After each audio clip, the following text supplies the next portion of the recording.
Most people are not as prepared. We sit at home and cross our fingers and hope that something bad isn't going to happen to us or our family. And of course, things happen. Now, in an emergency situation, what does the Red Cross actually recommend that people do? The key thing that the Red Cross suggests is that you create a kit and a plan, a family plan for an emergency and a kit to help you survive the emergencies. Oh, okay. So if we have a kit, what items do we need to put in it? Most important is water. The Red Cross suggests you have a gallon of water per person per day and at least a week of water.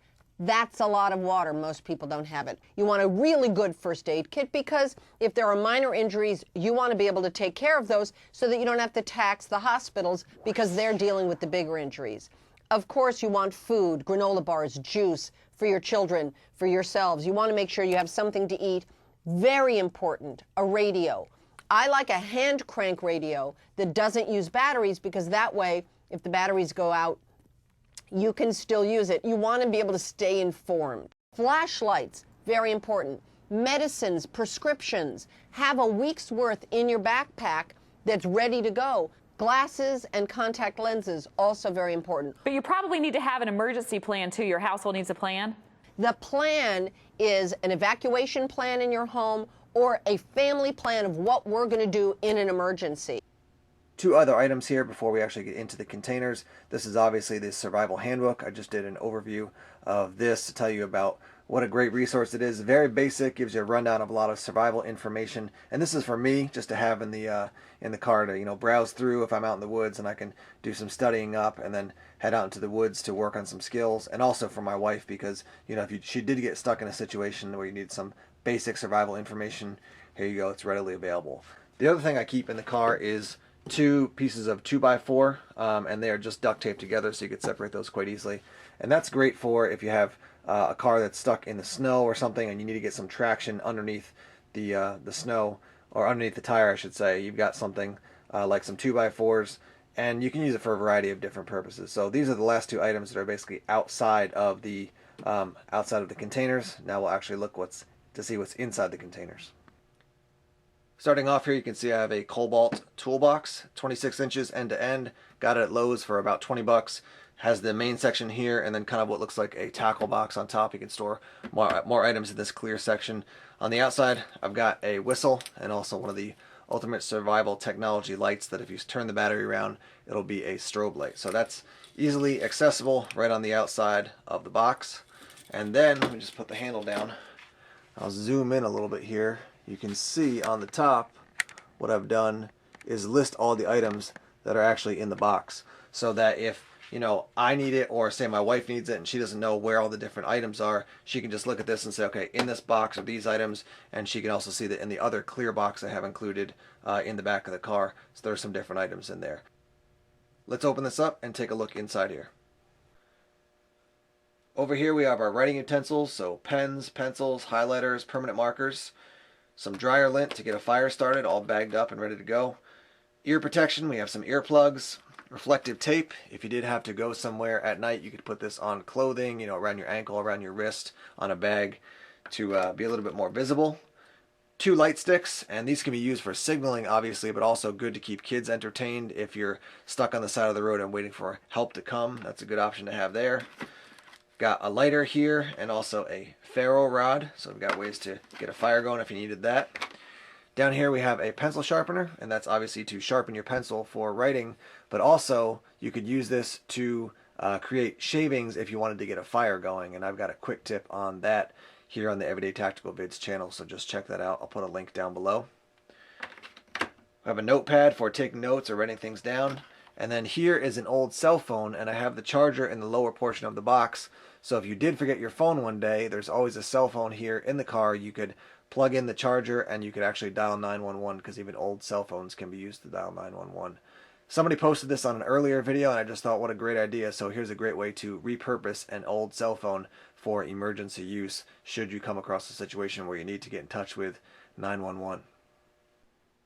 Two things I forgot to mention quickly. The first is this, which is potable agua, and this is a way to purify water. You have the water treatment here on the left, and then this over here, PA Plus, to neutralize the taste of the tablets that do treat the water. Looking into the box, you can see we have this removable tray on top, and then all the rest of the items are underneath. Over in this section, you can see I've got a bandana, multiple uses for that, from medical uses to filtering some of the grit out of water if you had to do that. Lots of purposes for a bandana. Here's a very bright reflective vest, so if you had to be outside the car at night, that can be used for that. A bright orange hat, obviously for warmth, but also something that's going to stand out. It's not reflective, but it is quite bright. A couple garbage bags. These are just, like Walmart market basket store bags, so you can use these for general cleanup or a lot of other purposes. I do have a SOL survivor blanket, or survival blanket, I should say. That's in there. Poncho. Down here we've got some toe warmers, and underneath we have some other hand warmers. Here's the charger for the phone. Couple lights. This is another one of those Husky crank flashlights, so that'll work even if you don't have batteries for your other light. You can crank this and it'll work. We got a mini mag here, and this one is, I put the LED converter in that, so that's a little bit brighter than the old school ones. And then we've got some Condor gloves, and these are just gloves I've used out at the range sometimes, but they're kind of equivalent to like something like a mechanic's glove, so they have a little extra protection and they'll give you a little bit of warmth, but just general use to have a good pair of gloves. That's why I have these in the pack. In the lower portion of the box, you can see I've got Gorilla Tape, tons of uses for this. You have a fixed blade. This is the SCHF 13 from Schrade. Great little fixed blade survival knife. I do have a couple Luna bars and a Cliff Bar, just some general nutrition to tide you over. I've got this very beefy, ever-ready flashlight, and the main reason I got it, I'll just show you right here. You can see 130 hours of runtime. So that's going to give you a lot of light for quite a long time, and not super expensive. So I keep this here in the car kit. Some suntan lotion if you do get stranded. Good if you need to be out in the sun, that you have this to protect your skin. I've got a metal water bottle here, and I could boil water in that if I had to. Not the best situation, with the paint, and it's a lined bottle, but still you could use this to either carry water or boil water. I've got this, which is from J-Tech, a tactical gear company, and this is one of those foldable, or not foldable, but stuffable backpacks. It's got those two kind of paracord straps that go over your shoulders, and this isn't going to carry a lot of weight, but if you did have to throw some things in a bag and then leave the car, you've at least got an option to do that. I may throw an additional tactical pack in the back of the minivan just to have it there, but that's why I have this in the kit here. You can see I've got this is from Portsmouth Regional Hospital here in New Hampshire. This is a first aid kit, and I've amped that up a little bit. It's still a basic first aid kit, but it does have a little bit more than just one you'd buy from the store. And you can see I've got a tack link on here with some extra medical tape. So this is something you can take care of some basic first aid needs using that kit. And this is more for, I was thinking more along the lines of if you get stuck with snow and ice jammed under your car, this is an easier way to get it out than trying to get a stick out of the woods and poke it out. And obviously you can use this for a variety of different purposes. So that's why I have that in there. A couple other things. This is the Cuts-All from the Ausable River Company. Did a review on this, but this gives you a fillet blade, it gives you a saw, and it also gives you a carbide blade. So just a couple other options when it comes to cutting. Some jerky, just a little more protein. Down here I've got a multi-tool. This is one of the Schrade Tough Tools. Keep that down in the lower portion of the kit. I do have some bug spray, which is a huge deal depending on the time of year. If you have to be outside the car working on something and the bugs are just swarming, it can just be overwhelming and frustrating. So good to have that in the kit, I think. Got this Ultimate Survival Technologies lamp, and this has a couple different settings, and you can see strobe or SOS is one of them as well. So you could use this in the car or outside the car. And it is actually, you can drop it and it's very, very durable, and you can also hang it. You can see the little hook on the bottom. I've done a review of this one as well. A couple other things in here, just a bunch of different options when it comes to cordage or cordage-like materials. Bright orange duct tape, some zip ties, some electrical tape, and then some brand new paracord for a variety of different uses. And then the last thing I have down in here is the Stanley Fat Max FUBAR. This is similar to the trucker's friend that I have in my car. It's a little simpler, but it can serve a variety of purposes. You know, hammer, pry bar, different things like that. So I have that in the bottom of this box. All right, let's move on to the other box now. Just a real quick note here. You can see I've got a label on this box with all the different contents. And again, the concept is if you have to get into this box or the other box, you can look and see, okay, this is where the item is that I'm actually looking for. Here's the second box, and I do want to note that the reason I chose these two different boxes is that I think items are just easier to get to, especially for someone who is not familiar with how a tactical bag is organized necessarily, or isn't using it a lot. You can look in the box, you know, pull a bunch of items out and then grab exactly what you need.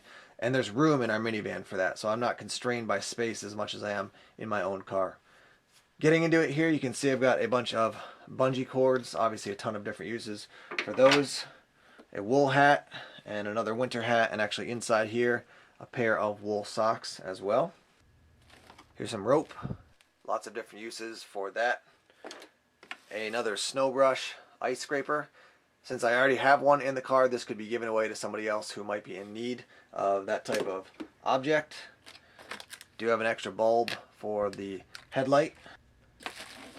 In a plastic bag here, a roll of toilet paper. If I have to describe how to use that, there's other issues going on probably in your life. Here's a gas container. This is a 1 gallon container. I may swap this out for a 5 gallon and just leave that one in a different place in the back of the minivan, but this one does fit nicely inside this plastic bin. Extra sweatshirt. This will fit me, and if it'll fit me, it'll definitely fit my wife or even my kids if they're in the car and need some extra warmth. So there's that. Have some tools. Here's a tape measure, screwdriver set. This has, you can swap out the bits for different sizes or for Phillips or flathead. There's a hacksaw here. And then over here, the last of the main tools we have, just a Husky style vice grip. Continuing on, we have some jumper cables. I do have a can of Fix-A-Flat in the car. I know some people that work at car shops and they say this is stuff that you shouldn't use, and in general I agree, but in a very extreme emergency situation it could be good to have this. If you've used this before, I'd love to hear comments down below. I have this as a last ditch option in case of a flat tire. Maybe for me, but also for somebody else who may not be familiar with how to swap out a spare and they're stuck in a situation where they have to get moving, so they have Fix-A-Flat in there. But let's hear some comments down below if you've used this. I'd be interested to hear your thoughts. I do have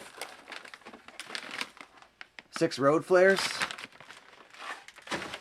Got a reflective ground-based triangle, so if someone's coming up behind your car and you have this set up, they'll know that you're off the road or there's an emergency situation.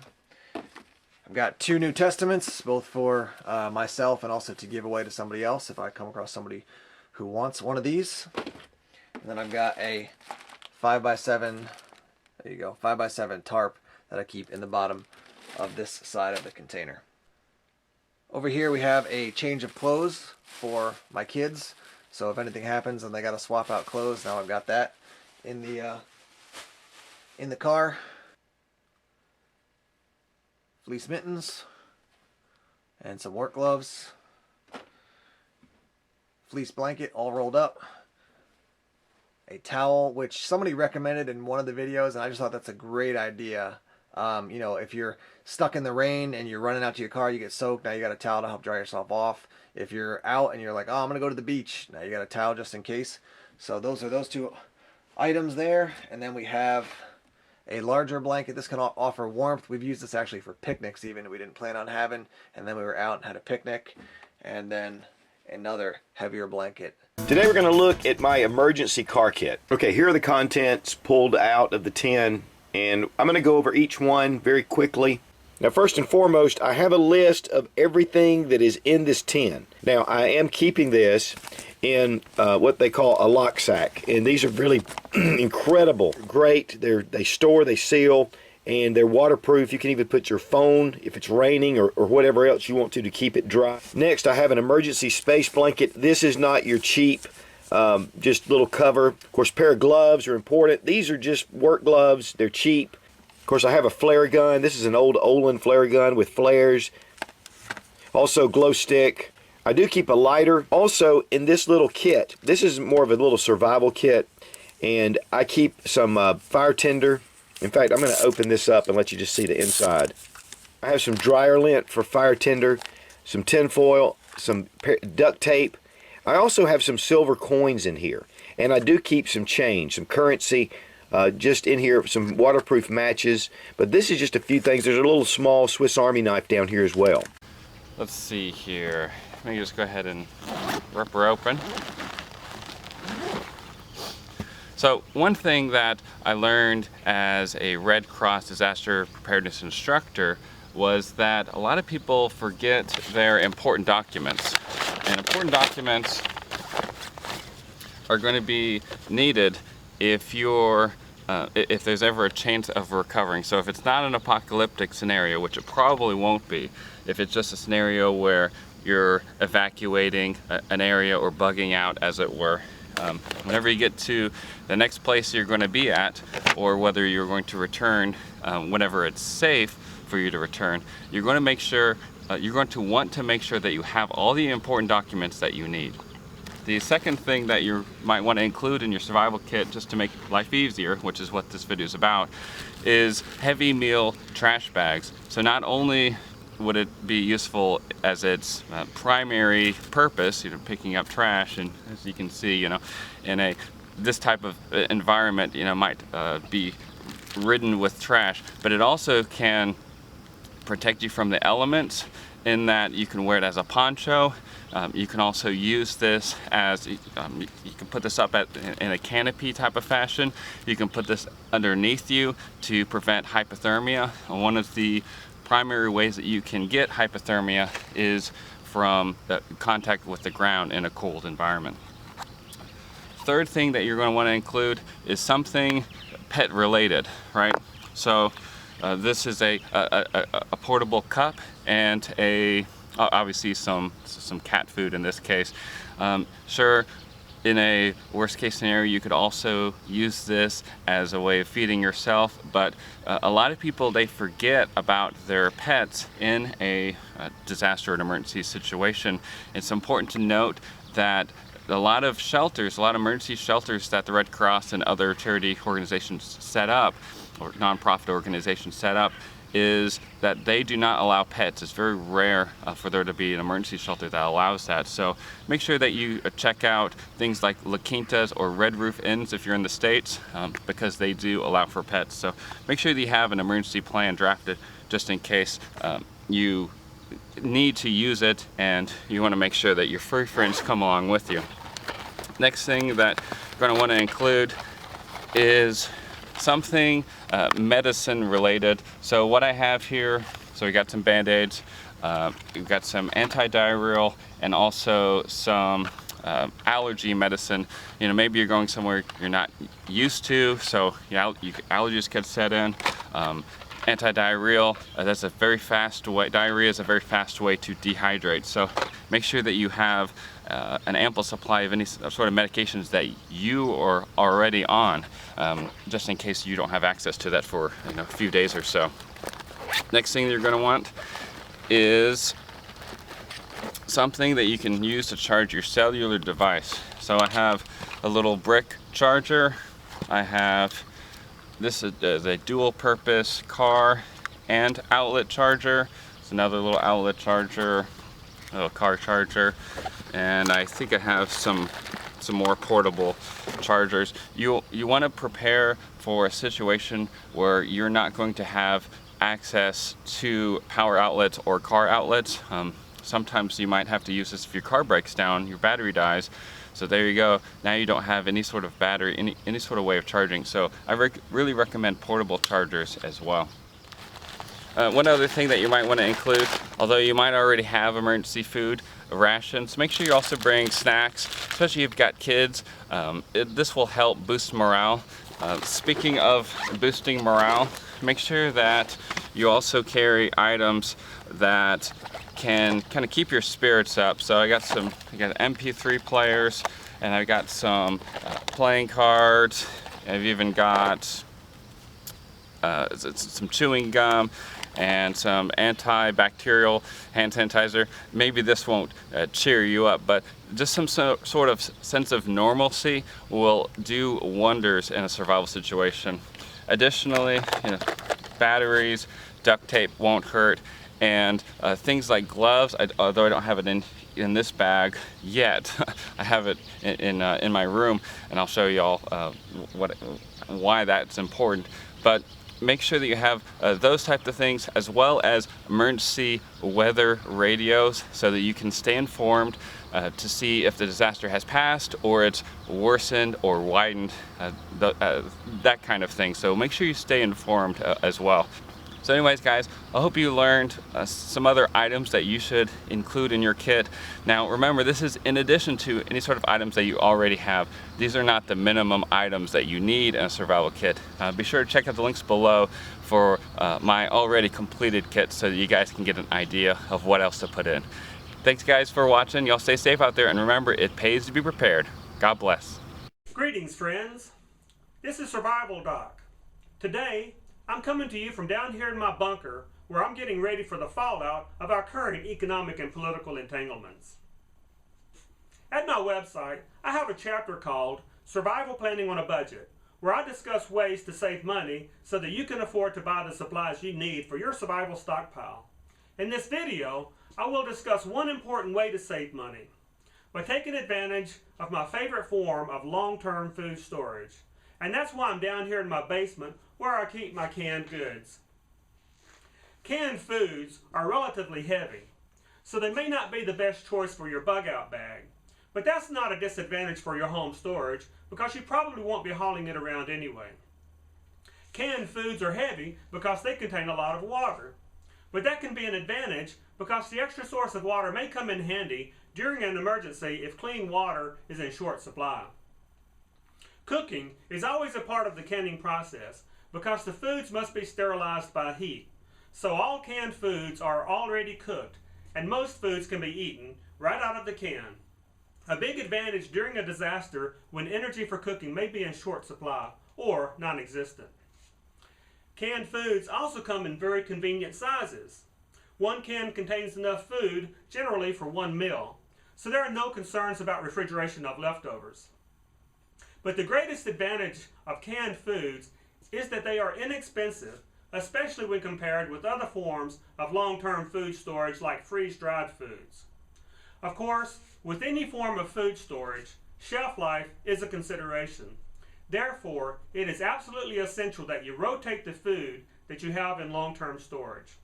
That's why it is important to buy only what you eat and to eat what you buy. If you buy the food you like, then you will have no problem using the foods you have in storage. But it is critically important that you rotate all of your foods, always using the oldest first. Whenever you buy a new can of food, you must put it all the way back, moving the others to the front, putting the new food all the way in the back. Then when you take a can from your shelf, you always take a can from the front. That way, you're always using the oldest first. Whenever I buy canned foods, I always check the best if used by date. And I write the year on the front of the can. And this helps me when I'm rearranging my cans or moving them around to keep the oldest in the front. That way I don't have to worry about reading the fine print on every single can. And while I'm talking about the best if used by date, realize that you can eat canned foods long after the date has expired. It is true that there is some loss in the quality of the food, perhaps in flavor, perhaps in texture, perhaps in vitamins. However, the food won't poison you just because it's past the best if used by date.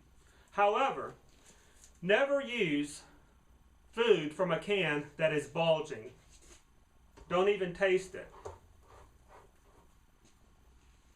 As you know, canned foods also come in glass containers. And if you garden, you probably put some of your excess produce away in glass jars just like this one. There are a couple of disadvantages to glass jars. The obvious one is that they break easily. If you have an earthquake, you could lose much of your food storage if it is in glass jars. That is why it is important to protect the glass from breakage. The best way to do that is to put the jars back in the box that the jars came in and leave the partitions in the jar to protect the jars from banging against each other. The other disadvantage to glass is that it allows light to pass through, and light does speed up the deterioration of foods. This is not a problem if you keep your jars in boxes. This may be a problem for other foods, like this ketchup, which comes in a plastic container that I'm not worried about breaking, but light will pass through the clear container. This problem is solved very simply by keeping the container in a brown bag. Remember, store what you eat and eat what you store. And above all, don't forget to rotate all of your foods, always using the oldest first. This is Survival Doc, reminding you, be prepared or be prepared to be fleeced. They call this a go bag or a 72-hour bag, and basically this bag will sit in my car and it will come with me if I go camping or hiking, and it will kind of be in just close proximity to wherever I am. And I basically designed this bag after looking at over maybe 100 YouTube videos of different people's setups, and so this is my take on it, and I think it's a very complete bag. But I'd love your feedback if you think that I'm really missing something. But this basically is the combination of over 100 YouTube videos, and I like to show it to you. And if you like this video, please smash that like button. And so we'll just go over on the outside of the bag here. On the outside of the bag, we have a carabiner, which is rated at like weight bearing 4,000 pounds. We have a flashlight. This is a cheap flashlight off of Amazon for about $3. It has 3 modes. It's actually very bright. We have 2 pens and 1 Sharpie, and these will come in handy all the time if you need to take notes, leave a note on someone's windshield or car. We have this, which is a laser and a flashlight, and that is just to go inside, to look inside the main compartment. If we turn it over here, we have this is a jet stream whistle, and this whistle is gets pretty darn loud, and so this just sits here, and this can come out very easily. And if you have a whistle, I would see a lot of people's packs, they have them deep inside their bag. I recommend you put it on the outside so that you can get to it really quickly. Also, I have here I have pepper spray, and you should keep your pepper spray on the outside of your pack if you want to be able to get to it quickly. And pepper spray is always good. I also have my fixed blade knife. I have a Gerber Prodigy, and this actually is a very good knife, and it just sits here also on the outside, so you can quickly yank it off. Even if you have it on your back, you can reach around and grab it. I also have 3 carabiners just for extra stuff if things need to be clipped onto the bag. On this side, I just have a stainless steel water bottle, and I recommend stainless steel just in case you need to heat it up and boil your water. So let's talk about the first main compartment here. And in here, if you open this up, we have a medical kit. So you can pick this up. We have a medical kit. Oh, and by the way, the bag weighs about 40 pounds, in case you were wondering, and I think that that's a comfortable weight in case you need to hike around with it for an extended period of time. So I have my first aid kit. You can call this an IFAK if you want, and I'll open it up. And basically on the inside it's pretty beefed up actually. It has everything that most people would need on a day-to-day basis, or if they ran into anything. It has cold packs, it has self-sticking tape, gloves, gauze, lots of gauze, sterilizing pads, burn gel, insect bite gel, anti-diarrheal pills, Tylenol, Band-Aids, moleskin, which I just had to use the other day. I also have in here Quick Clot which I recommend if you're making one of these packs that you get, as well as an Israeli bandage. And this will come in handy also if you have a more serious injury. If you don't know what these things are, you can always do some quick research and determine if they're gonna be useful in your pack. I also have in here a pair of medical shears, about 10 bucks on Amazon. These work really well. They'll cut through like 3 or 4 layers of clothing pretty easily. Also have an emergency blanket. Now if we go to the second compartment here, I have the first thing that comes out are 2 maps. And these are 2 hand maps, and these are great if you don't have access to a powered GPS or phone, enough cell service, you can locate your way. They have 100 feet of rope in different lengths, small lengths, and then 2 50 feet or 45 feet lengths. And rope is really good. This is 550 paracord. It's basically essential, another essential item for your pack. I have basically just a list of all the items in the pack here. This is just a preliminary list, but it also has, what I did make is it has basically all the items that have expiration dates and when they expire, so that I can keep up to date on that. I have matches, waterproof matches. I have some chem lights or just regular glow stick lights. And that's usually you want to keep them pretty accessible so that you can just get in here, pull this out, and then start having light. I have a compass as well as a temperature reader. I have an extra pair of stupid gloves. I have a pair of line of sight radios basically, and if you are if you need to split up, you can communicate with these. I have a pair of binoculars, and this is good if you need to look at something at a distance, obviously. Another light. I also have in here, and I used to be into ham radio, so I have a pretty good radio. This is a Yaesu F250, and the battery has been taken out but taped to it so that it doesn't drain the battery, as well as in there a map of all the repeaters up and down California, so that I can just turn this on and fire it up and program in where I am based on the map and then call for help. Now if I'm calling for help, I'm going to need to probably give them my coordinates. So this is a GPS that connects to a satellite, and this will locate your coordinates very accurately, which you can then relay over your radio. Now this is communications, and this is very important. You really have to have something that goes beyond just your cell phone. I have storm-proof matches, and these are pretty heavy duty, and they will stay lit whether you dunk them in water or step on them or whatever. I have an extra backup flashlight. I have the batteries for the radios. I have a whistle, an extra whistle. I also have a few button compasses that I just threw in here. So now we can look in the main compartment. And the main compartment, I have a roll of toilet paper. I have an N95 dust mask, a life straw. And this is really great.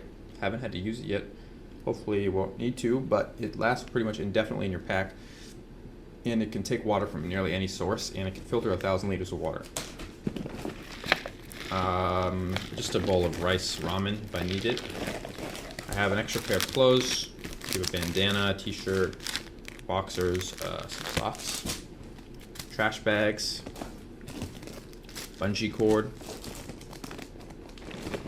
I have backup toiletries, shampoo, soaps, nail clippers, dental floss, inhaler, toothbrush, sunscreen, soap, toothpaste, stuff like that. Now, one of the things about the pack is you're honestly going to be using it a lot for just practical things that you run into day to day, and so you should also prepare for those as well as emergency stuff. For emergency stuff, I do have flares. These are pretty big flares. Sometimes if someone's broken down on the road, you just give them a flare if they look like they're in big trouble, or you can signal for a helicopter if it's going to pick you up for rescue. I have baby wipes. These are wet wipes. These come in really handy all the time. I have a gathering bag in case you need to just leave this behind, but go out and grab food or pick something up if you're scavenging. I have a Soul Bivy. If you don't know what this is, just give it a look up. I mean, a lot of people recommend having this, and I checked it out, and I did decide to buy one for like $11. I don't think it's that well made, or that it's going to be that great, but it's probably good to have. It just has an emergency blanket. I have a pair of leather gloves, which are very useful, and you should keep these in your pack. Zip ties, duct tape, another smaller flare, emergency blanket, backup knife sharpener. I have a tarp in the back here, which you can probably see, but I'm not going to take it out right now. I have water purification tablets. I have emergency food rations, and these last about until 2019, so about five or 6 years. And these are great because this bag, like I said, goes in my car. If you have a car that gets hot due to the weather, you need rations that will be weatherproof, and so you need to really look into that. Otherwise, your rations can melt. I have gloves and rubber bands. I also have backup. I have a battery set, just a lot of AA batteries. Now, this pack, this is the LA Police Gear Operator Pack. I'm sorry, this is not the LA Police Gear Operator Pack. This is the LA Police Gear 72-hour bag. It has one mesh pocket in the first compartment. And in here I keep hand sanitizer. I keep a pair of playing cards. I keep a Write in the Rain pad to take notes or to leave notes in people's homes or cars. A multi-tool. I have a backup knife, which is a Gerber Gator. I have another knife sharpener, which is very portable. I have, again, a chem light, which is accessible quickly through the mesh pouch so that you can get some light spread out on your surfaces quickly. And that's all. And that pretty much sums up, oh, actually, hold on, 2 more items down here. I keep a roll of quarters. These are usually for payphones or showers, but they could be used also for parking meters, as well as a roll of dental floss. And this is just utility dental floss. Isn't really for your teeth necessarily, but it's very, very strong, and you can use it to fashion all kinds of things. And that's about it for my pack. Thanks a lot for watching. Once again, if you liked it, please smash that like button. It's important for every resident of North Castle to have an family emergency plan in place. And this would include having a contact information, either a person within the area or even outside the area to contact in the event of an emergency, particularly if you're separated and if the phone lines aren't working in the area. Sometimes it's easier to call someone outside of the area to get through. Another thing you could have is a contact location or a place, a meeting area, again, if you're separated during the emergency, someplace that you can all get to meet up. And also to have an emergency supply kit available in their homes in the event that they may have to shelter in place for a period of time, say during a storm where you can't get out of your home. Or also a kit that you could grab and go and take with you if you had to leave your house in a hurry. And you can either purchase one of these kits online. They are available through the American Red Cross and other websites, or you can just put one together yourself. Some of the main components that you want to make sure you include are personal care items, like toiletries, a first aid kit, towels, and medication if you have any particular medical needs. You want to make sure that you have non-perishable food items that can sustain you and your family for a period of at least 3 days.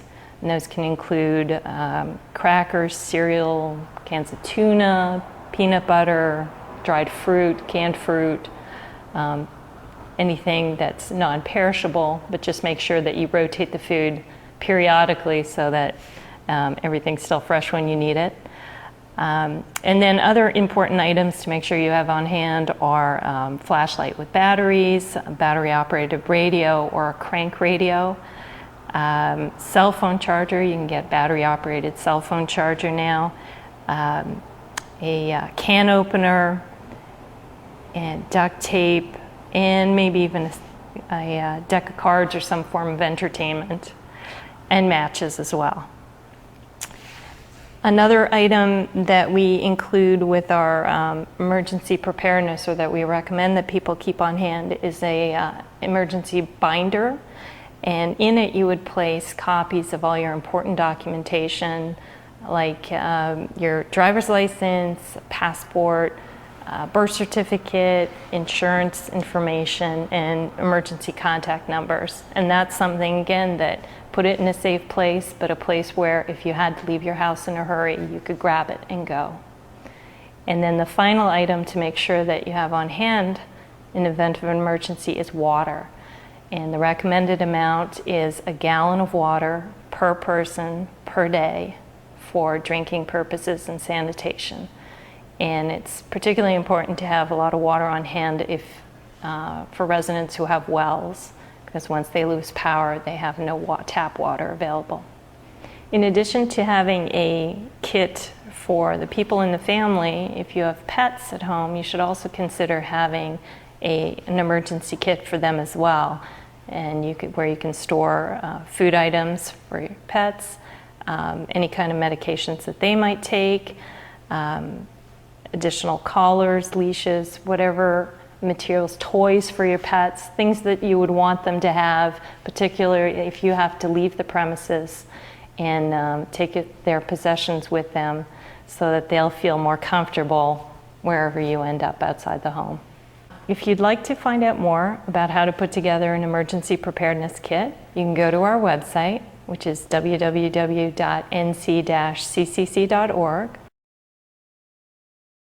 Hey guys, whether it's backpacking, hiking, fishing, camping, or whatever you do, a first aid kit is an essential piece of equipment when trekking into the great outdoors. And there are different kits for different purposes. You could have a first aid kit for your home, your car, your work, but in this video we'll be looking at a wilderness first aid kit. When you're out in the wilderness, you're lugging it around, so it should be small and compact, it should be lightweight, and it still should cover all the essentials of first aid.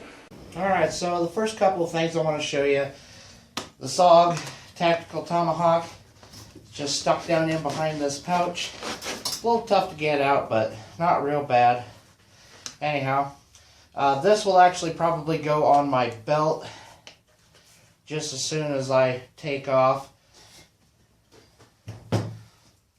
or just as soon as I can get everything transferred to my belt. And the same thing with this knife. It's velcroed on through these two spots in the top of the bag that are actually made for like a radio antenna, something like that. Some people think that they're for a water bladder, but they're actually not. That's not what it says on the website anyhow. To tell you what this bag is, this is the LA Police Gear Operator Pack. I added this. This is a Condor pouch, and I'll leave links to each one of those things down below in the description. But as far as this knife goes, first thing I have to mention is in this pouch, if I should have to drop this pack and take off in a hurry, lighten my load, I would just probably grab the tomahawk and this knife. And what I have in here, I have one of my ferro rods with, I call this a tinder fob if you haven't seen any of my other videos. It's jute twine, great way to start a fire. And then I have my Streamlight Micro Stream 35 lumen LED flashlight, and it takes a AAA battery, so I have a spare AAA in there. Now for the rest of this video, I'm actually going to set the bag aside, and I'm going to show you each pocket individually and cut them in between, put everything away. That way I can keep stuff organized and keep this video as short as possible. Okay, so I'm going to start off with a side pouch here. In this side, I have an extra 50 rounds of 40 caliber, 180 grain hollow points.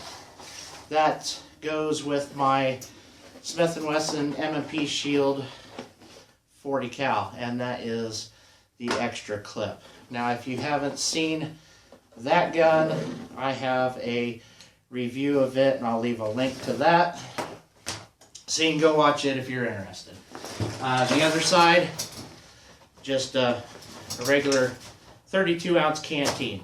Why 32 ounces? Because that is what the water purification tablets, most of those are for 1 liter, 32 ounces, same thing. So, next pouch I'm going to empty. Well, I'll show you a couple more things that are on the front of this outside of the bag. I have a backup folder knife. This is my SEHF 501, and I have that on a lanyard, on a carabiner, so that it can't fall off of my pack in case I have to take off running or something like that.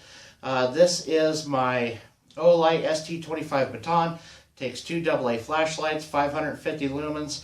Also lanyard to a carabiner so it cannot fall off either. Next pouch.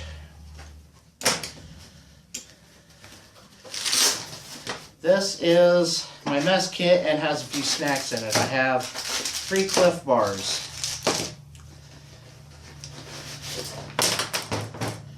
a couple of sporks, and I have my Coughlin's folding stove with, let's see, what is it, 24 fuel tabs in there. And then it's in this pouch so the soot doesn't get inside of this pouch. In here, my mess kit. This is a Texport stainless steel mess kit. Has copper bottom, rubberized handle, kind of keep the heat off your hand, but it will melt if you're not careful. This has a plate. Inside here I have a bandana just for the purpose of keeping this kit quiet. If you don't put something in here, this kit rattles really bad. But inside of there I have a scrubber pad to clean it with, and I have a few spices. Has this little, I think it's an 8-ounce cup that comes with it. This is some olive oil, and in here I have onion powder, salt. Well, anyhow, not really that important. You know, salt, pepper, seasoned salt. I have some cloves and some sage and garlic. That's it. Then this little pot, this lid goes with that pot, and then has the little skillet.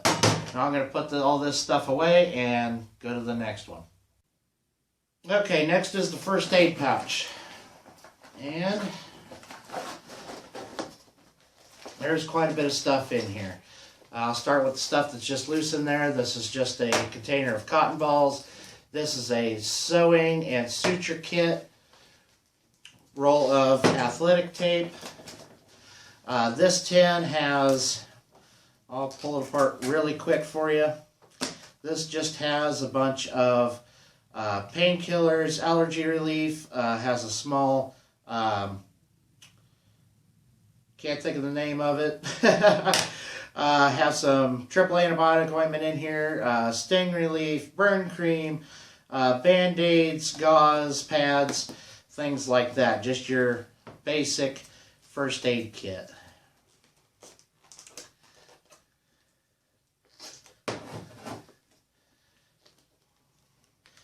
I gotta get these bands back on here because this thing is so full it'll pop right apart if I don't. Okay, so up next, a little bit of hygiene, toothbrush, toothpaste. This bag is actually packed for winter, but you never know how long you'll be out, and so I have some mosquito repellent. On this side, I have 4 hand warmers. I have some compressed towels. There's a dozen of them in there. These are great for, well, wiping your backside. And then I also have wet wipes, cleaning your hands, and other sanitation purposes. In this middle pouch here, I have the Aquamira water purification tablets. There's 10 packages of them in there. And then a regular space blanket. I also have an Ace compression wrap and some rolled gauze. Then in this last little pouch, I have eye drops. A lot of people forget eye drops. You get something in your eye, you're kind of dead in the water. Liquid Band-Aid, new skin. I use this a lot more often than I would wrapping a finger up with anything. If it's a little cut, that stuff works great. And then chapstick, multiple purposes there. I also have this little first aid guide just in case you're in a really bad situation and your brain isn't really cooperating with you. It's always good to have a little guide with you. So I'm going to put all this stuff away and I'll move on to the next pouch. Okay, so next is this pouch. This has all my food in there. Just have some Lipton chicken and noodle. Really quick, all this stuff just requires water. Well, except for the meat, of course, but that just kind of goes in with this stuff. I did a video on budget food ideas for your bug out bag. This stuff, all the stuff I mentioned there is actually in my bug out bag. One more. That's it.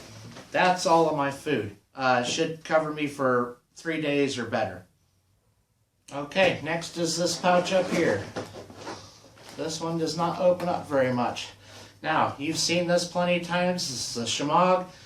Usually, when I do any kind of a tabletop review, this is what I use underneath of it. But my bug out bag is always out here in the garage ready to go on the way out the door. So that's why I use it all the time. There's a ton of stuff in this bag. One thing I'll show you in the top of this, hanging off the key lanyard, is one of the SOL micro LED. It's a 10 lumen little light just to look down inside the bag. This is a P51 military style can opener. The reason that tape is around it is because that is very sharp, and if I'm digging around in this bag, I don't feel like cutting my hand open on it. So, as for the rest of the contents, it's a 2 foot by 1 foot square or rectangle of aluminum foil. I have a few pieces of fat wood. These things right here are great. I strongly suggest this for any survival kit or bug out bag, get home bag, anything like that. These are search and rescue campfire starters, signal flares. Flares that will start a fire, dual use items, multiple purpose items, excellent for any bug out bag. This pouch here, I have some gun cleaner and oil. You can clean your knife and oil your knife with this if you're gonna do any food preps. But also, I carry a pistol with me every day, so if I bug out, I want to be able to keep my gun clean. These are some other fire starters that you can get at Menards. I showed them in a video before. This, I wasn't sure if I wanted to keep this in here or not, but this is the Endure survival saw, wire saw, and then I also have some brass wire wrapped in with that. Next thing, I have a little backup knife. Oops. This is my SCH F5N. Nice little neck knife, 1095 high carbon steel neck knife. That is probably this knife is what I plan to do my food processing with, not the carbon steel knives. Then I have some brass wire here that's apparently coming unraveled on me. I have a Brunton compass. It's a military style lensatic compass. Very, very accurate and not that expensive. It is good, solid quality. Now if I can just get it closed. There. Gotta do it the right way, dummy. Some cotton balls soaked in Vaseline. Like I said, there's a ton of stuff in this pocket. I have some electrical tape, UCO storm matches. You notice I'm going big on fire here, and I said this this bug out bag is right now packed for winter. So I go big on fire. This is a 1 inch wide roll of Gorilla Tape. I also have a field sharpener for my knives. It's a Smith field sharpener. Oh, what else do I have down here? I have a couple of Bic lighters. I'll find the other one eventually. This little Altoids tin, this is just a really small fire kit. If I should have to grab and go, then this has a wet fire, a UST Sparky, a mini Bic, some jute twine, and in the bottom of that I have, well, let's just get it out of there. I have some Tender Quicks and some more aluminum foil. I also have a little pencil and a Fresnel lens that is very tough to get out of there, but hopefully you can see that that's what's in there.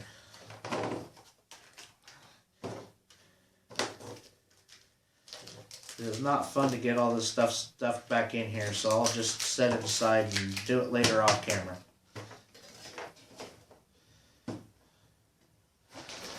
Oh, what else do I have in here? Backup batteries for my flashlights. My EDC flashlight takes a AA battery. Actually, right now it has a 14500 in it, but this is the 3-Night Archer 1AV2. You can put a, like I said, 14500, 3.7 volt, or you can put a AA in it. This flashlight here takes AA's as well. So that's why the backup batteries. Oh, anything else? Yes, I have the Frontier emergency water filter. The reason I went with this, it's a quick, very light throwaway filter, and it is carbon filter, so it will filter out chemicals. Where I live, there are a lot of chemicals floating around from field runoff and things like that, so I wanted a carbon-based filter. This is the Aurora fire starter. It's a great backup fire starter. It is well, ferro rod, has a striker on the bottom. This aluminum casing that it's in is practically indestructible, so that's why it stays in my bug out bag. Anything else?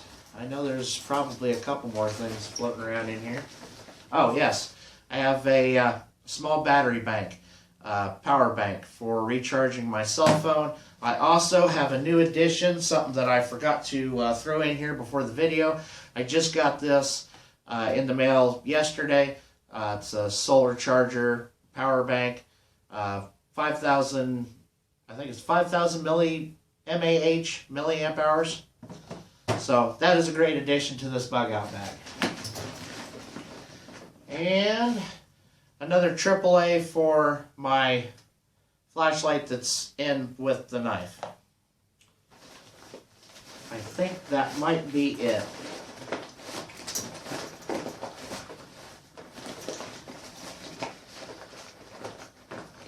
Okay, that is it. Okay, for the main compartment, I gotta break loose these compression straps. This bag is a clamshell designed for the main pocket. Can I get that one? There we go.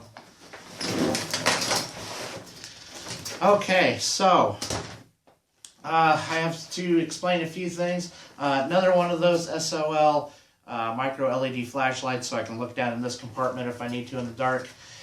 In this I have 100 feet of paracord and 3 55-gallon heavy-duty contractor bags. I'm just going to go ahead and put all this stuff back as I go.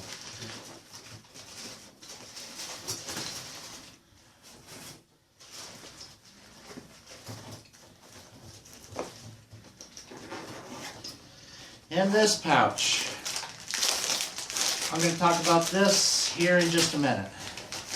This is the SOL heavy duty emergency blanket. It is, I believe, 6 by 8 foot, and works great for a tarp. Has a reflective side on one side, just like a Mylar blanket, and so it will, keep the heat in on us. Now this bag is packed awful heavy, but I am actually carrying stuff for my family as well. This, just a roll of number 18 bank line. Can't remember how many feet is on there, but it's a lot. 2 mil plastic drop cloth.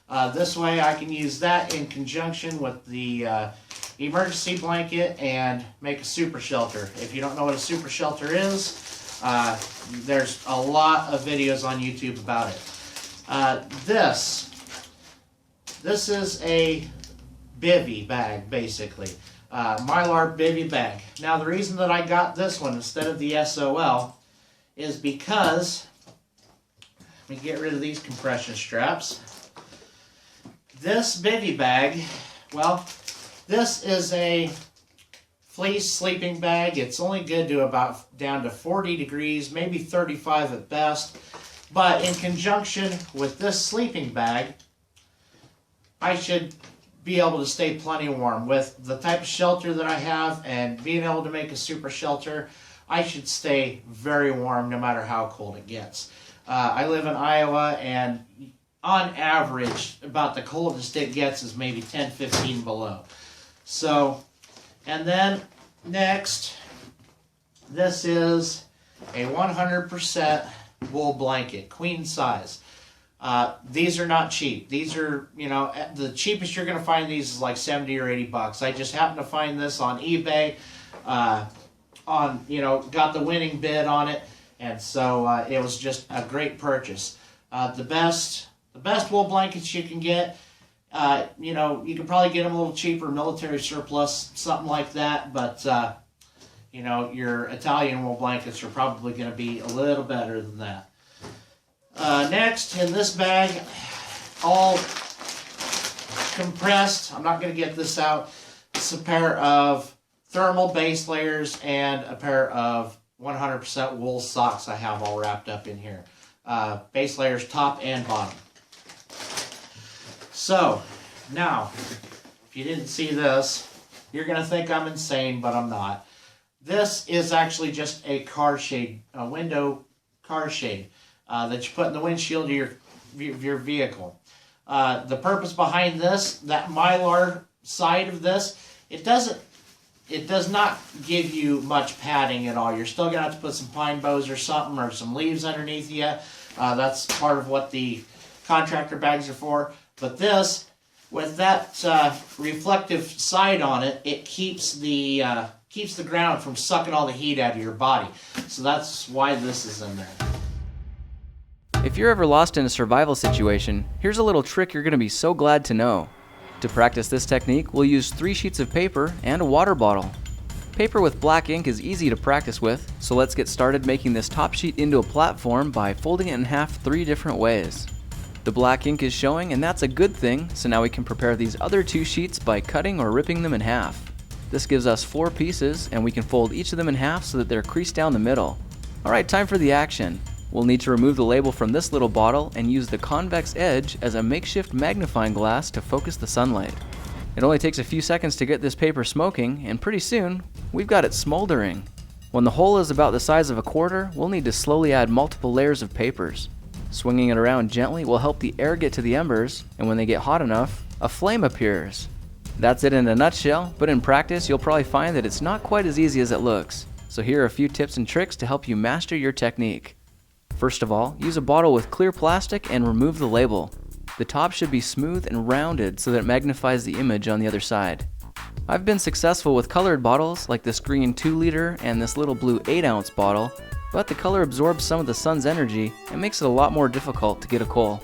The color of the liquid also needs to be as clear as possible, but in desperate situations, it is possible to light a fire with your pee. Look for how to do that in a different project.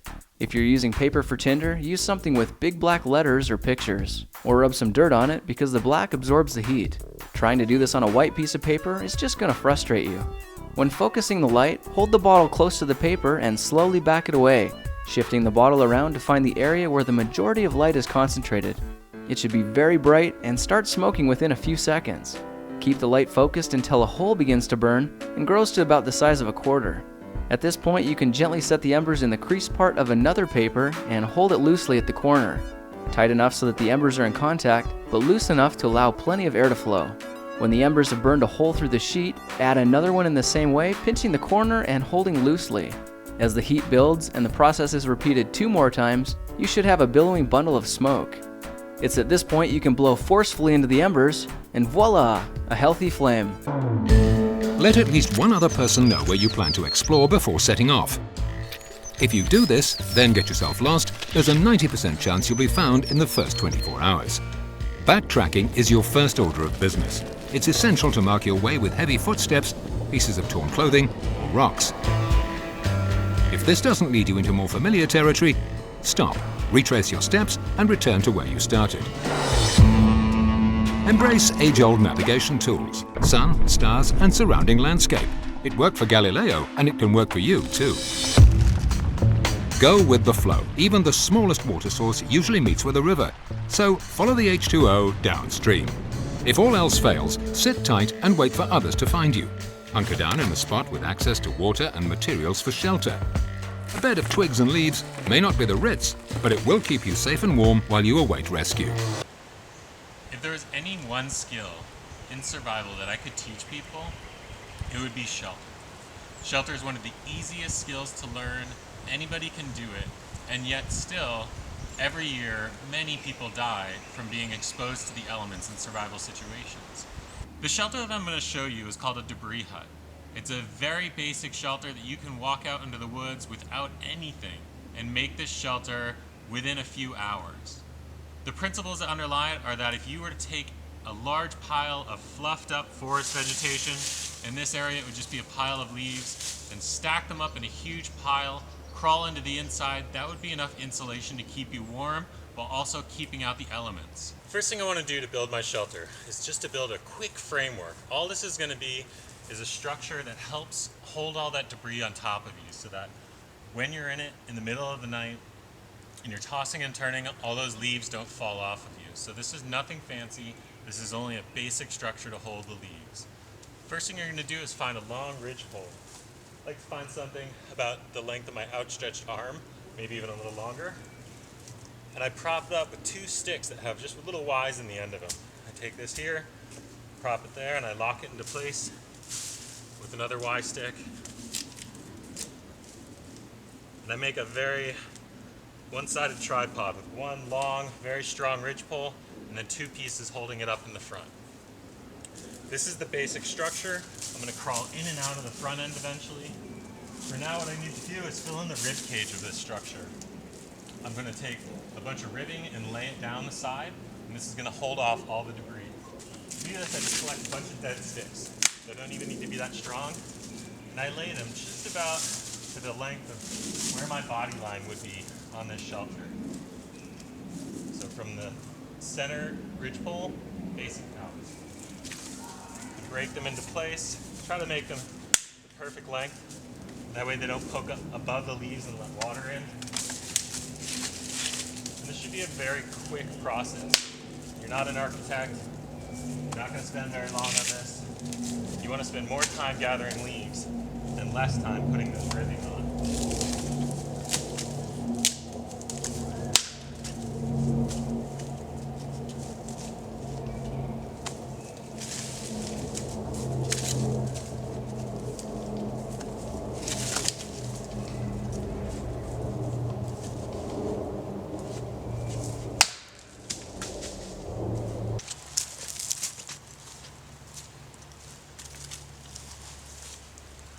Okay, now that I've finished putting sticks all up and down both sides of this, I'm going to just gather up as many leaves as I can to pile on top. My rule in a survival situation is do not stop collecting insulative material until it's too dark to see. The best feeling in the world when you know it's going to be cold out is to crawl inside this thing and start to feel it warm up. The worst thing is to only do it half-assed and then find out later that you didn't put in enough work.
So what I've got now is a very substantial pile of debris covering that original skeleton that I made.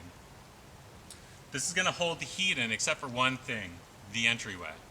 I need to seal this off. Leaving this open would allow all of the heat to just come out the front. It would be the same as leaving your doors and windows in your house open with the heat on. It wouldn't work. So I need to find a way to seal this off, cover this with just as much as debris as I've got piled on the top. To seal off the front section here, what I've now done is just built an igloo entryway, which means I condense the door into a small square that as I'm backing into the shelter, I can pull leaves and fill this entire section. If I've got 2 feet of leaves stacked on my shelter, my door should be 2 feet long, and that way when I stuff it full of leaves, I'm surrounded completely by the exact same amount of leaves.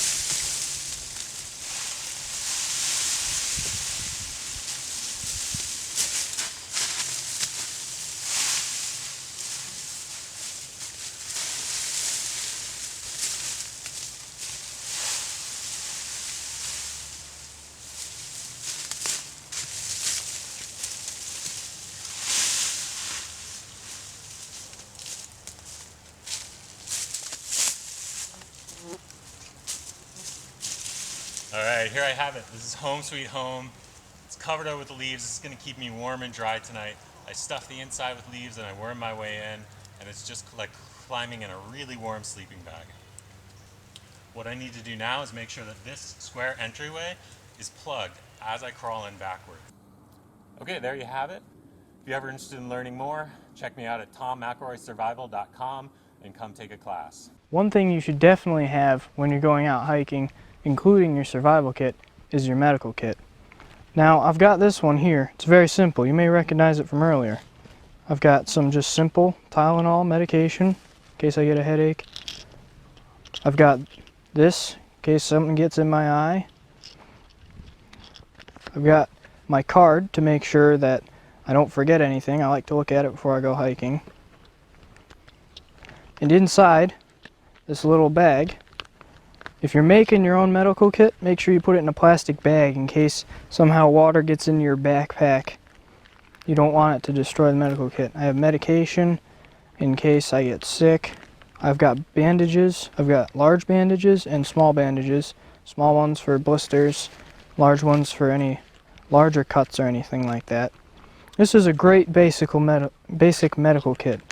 You can use this and it'll work just fine. You don't have to have a large one. If you do want a large one, they do sell bigger ones. I have this one. It has a lot of stuff in it. It's got instructions, which is the best part in case you need to treat something that's more advanced than what you know what to do with. It also contains a few more things like tweezers and scissors, which are very good things to have as well. In the zombie apocalypse, I'm trying to survive, and I found the can, like, you know, the meat.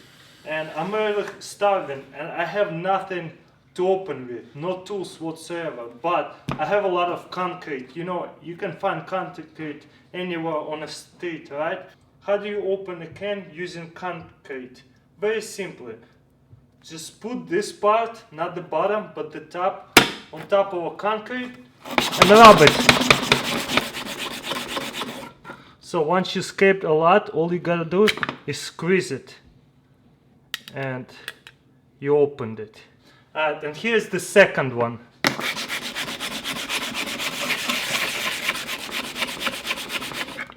You see how all the edges are coming out now? And you squeeze it a little bit. Remember, you cannot use any knives.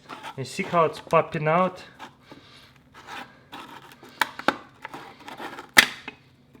Boom! Hey, what's up? It's Midge. With the way things are going in this country, the world for that matter, we might be closer to martial law going into effect than we think. If this were to happen, would you be ready to protect and take care of your family and yourself? These tips only apply if martial law has already taken effect. Rule number 1. Never take the government's word at face value. Politicians are like used car salesmen, so, you know. During martial law, any authority figure is the enemy. They're out to get you and what you have and to take it from you. Don't let them. Rule number 2. keep your mouth shut. Seriously, don't say anything, because everything you say, people will remember and they'll use it against you later, either for food, a favor, shelter, or just somebody looking to get some sweet revenge. It's martial law. People will get desperate and they will sell out anybody. Rule number 3. Survival is more important than any dictate. If you're not allowed to have something that will help you survive, get it and then look at rule number 2. If you're not allowed to have a gun, extra food, water, or medicine, get it and then hide it where no one will find it, and then see rule number 2. On a side note, if you have a gun, please make sure you know how to use it. Rule number 4. Set up a survival network. Get with your friends and make sure everybody has their own skill set and is ready to help each other out to survive. For example, if you don't know how to make a weapon out of a shovel and an axe handle, make sure somebody in your network does. The most important rule is make sure you help people out that are fighting back. Remember, you are the resistance. You are fighting to get our country back. 3 weeks without food, well, that's doable. 3 days without water, and you're on death's doorstep. I'm Les Stroud, and these are your After Earth survival tips.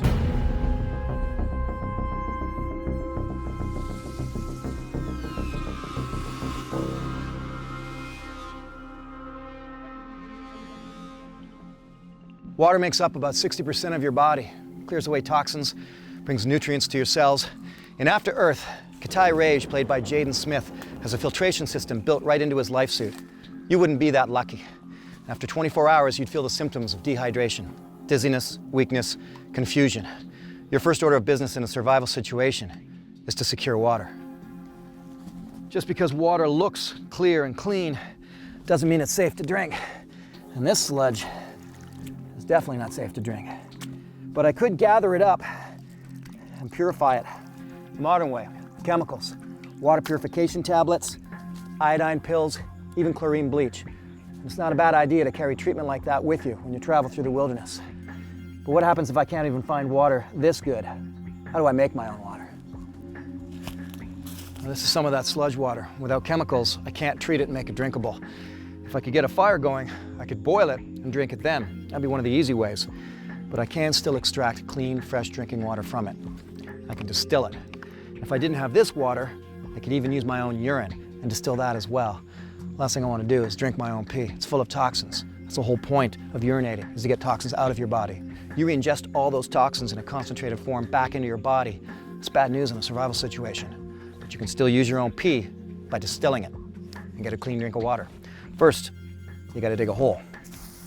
This is about all I need. A hole maybe big enough to put a soccer ball in. All I want to do is saturate this hole with the bad water. Try to create some good water. Now, it's easy enough to understand that this could either be your own urine, this kind of bad water. Next step is getting a receptacle. In this case, this old plastic bottle will do just fine.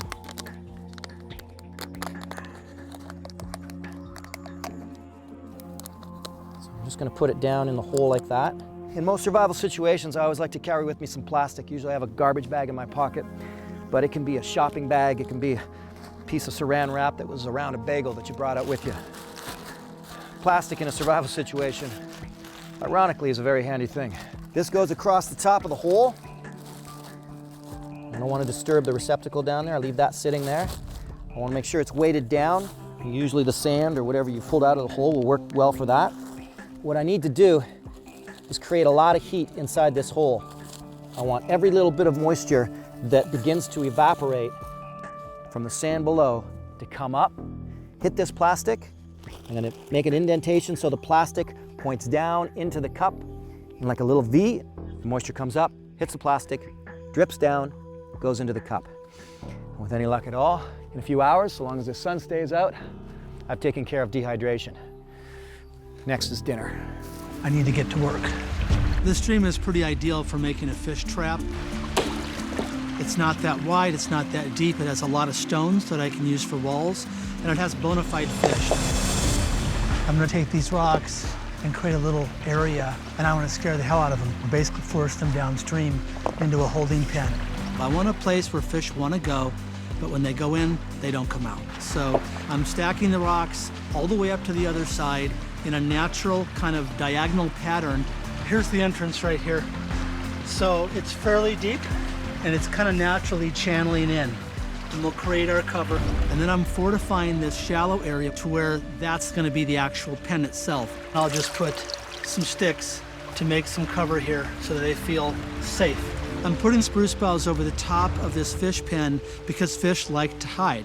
I want them to think that they're hiding. If they feel they have cover and they're not seen, they're less able to move out of the way. I think that's some decent cover there. I'm gonna get stones, whatever I can find, and I'm gonna start scaring them down.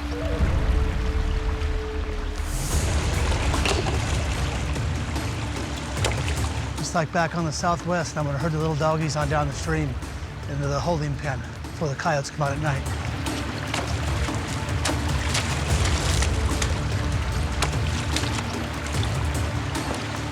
I'm gonna plug the entrance of this trap, and I'm gonna see if there's anything under the spruce. If there is fish, we eat. If not, I'm going back to Joe. I can't really tell if there's any in here at all. I don't know. Maybe I struck out.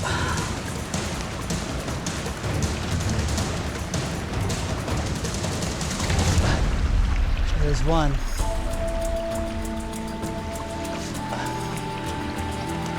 I'm gonna take these fish, we'll clean them back at camp, and we'll make short work of this. The shelter's there, the fire's there, now the food's there.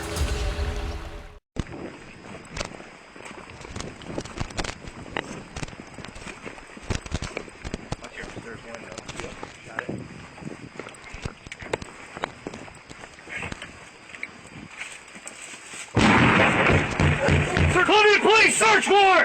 Columbia Police, search warrant! Columbia Police, search warrant! Search warrant! Search warrant! Don't move! Don't move! Okay, don't move! Stand by! Don't move! Don't move! Don't move! Coming up! Coming up! Coming up! Don't move! Police, search warrant! Don't move! Search warrant! Search warrant! Don't move! Search warrant! Don't move! Don't move! Don't move! Let the dog scream for now! About 5.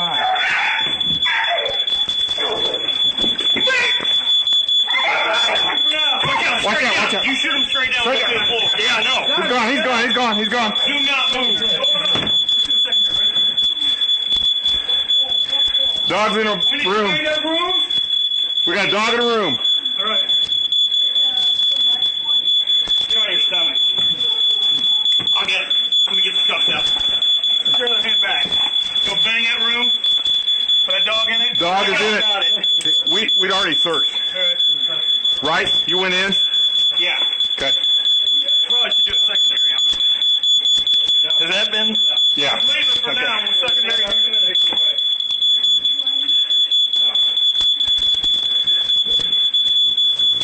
Somebody got us on the radio with shots fired to the bag. Everybody okay? We're good up here. Secondary. I'm straight up. Secondary. Run a secondary. Secondary. We're going to have a hard time secondary with the dog.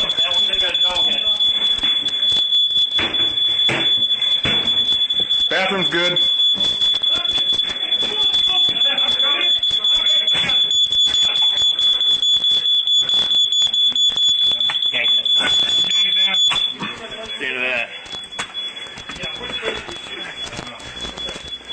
We don't know if you're young. We still got the room closed off with the dog in it.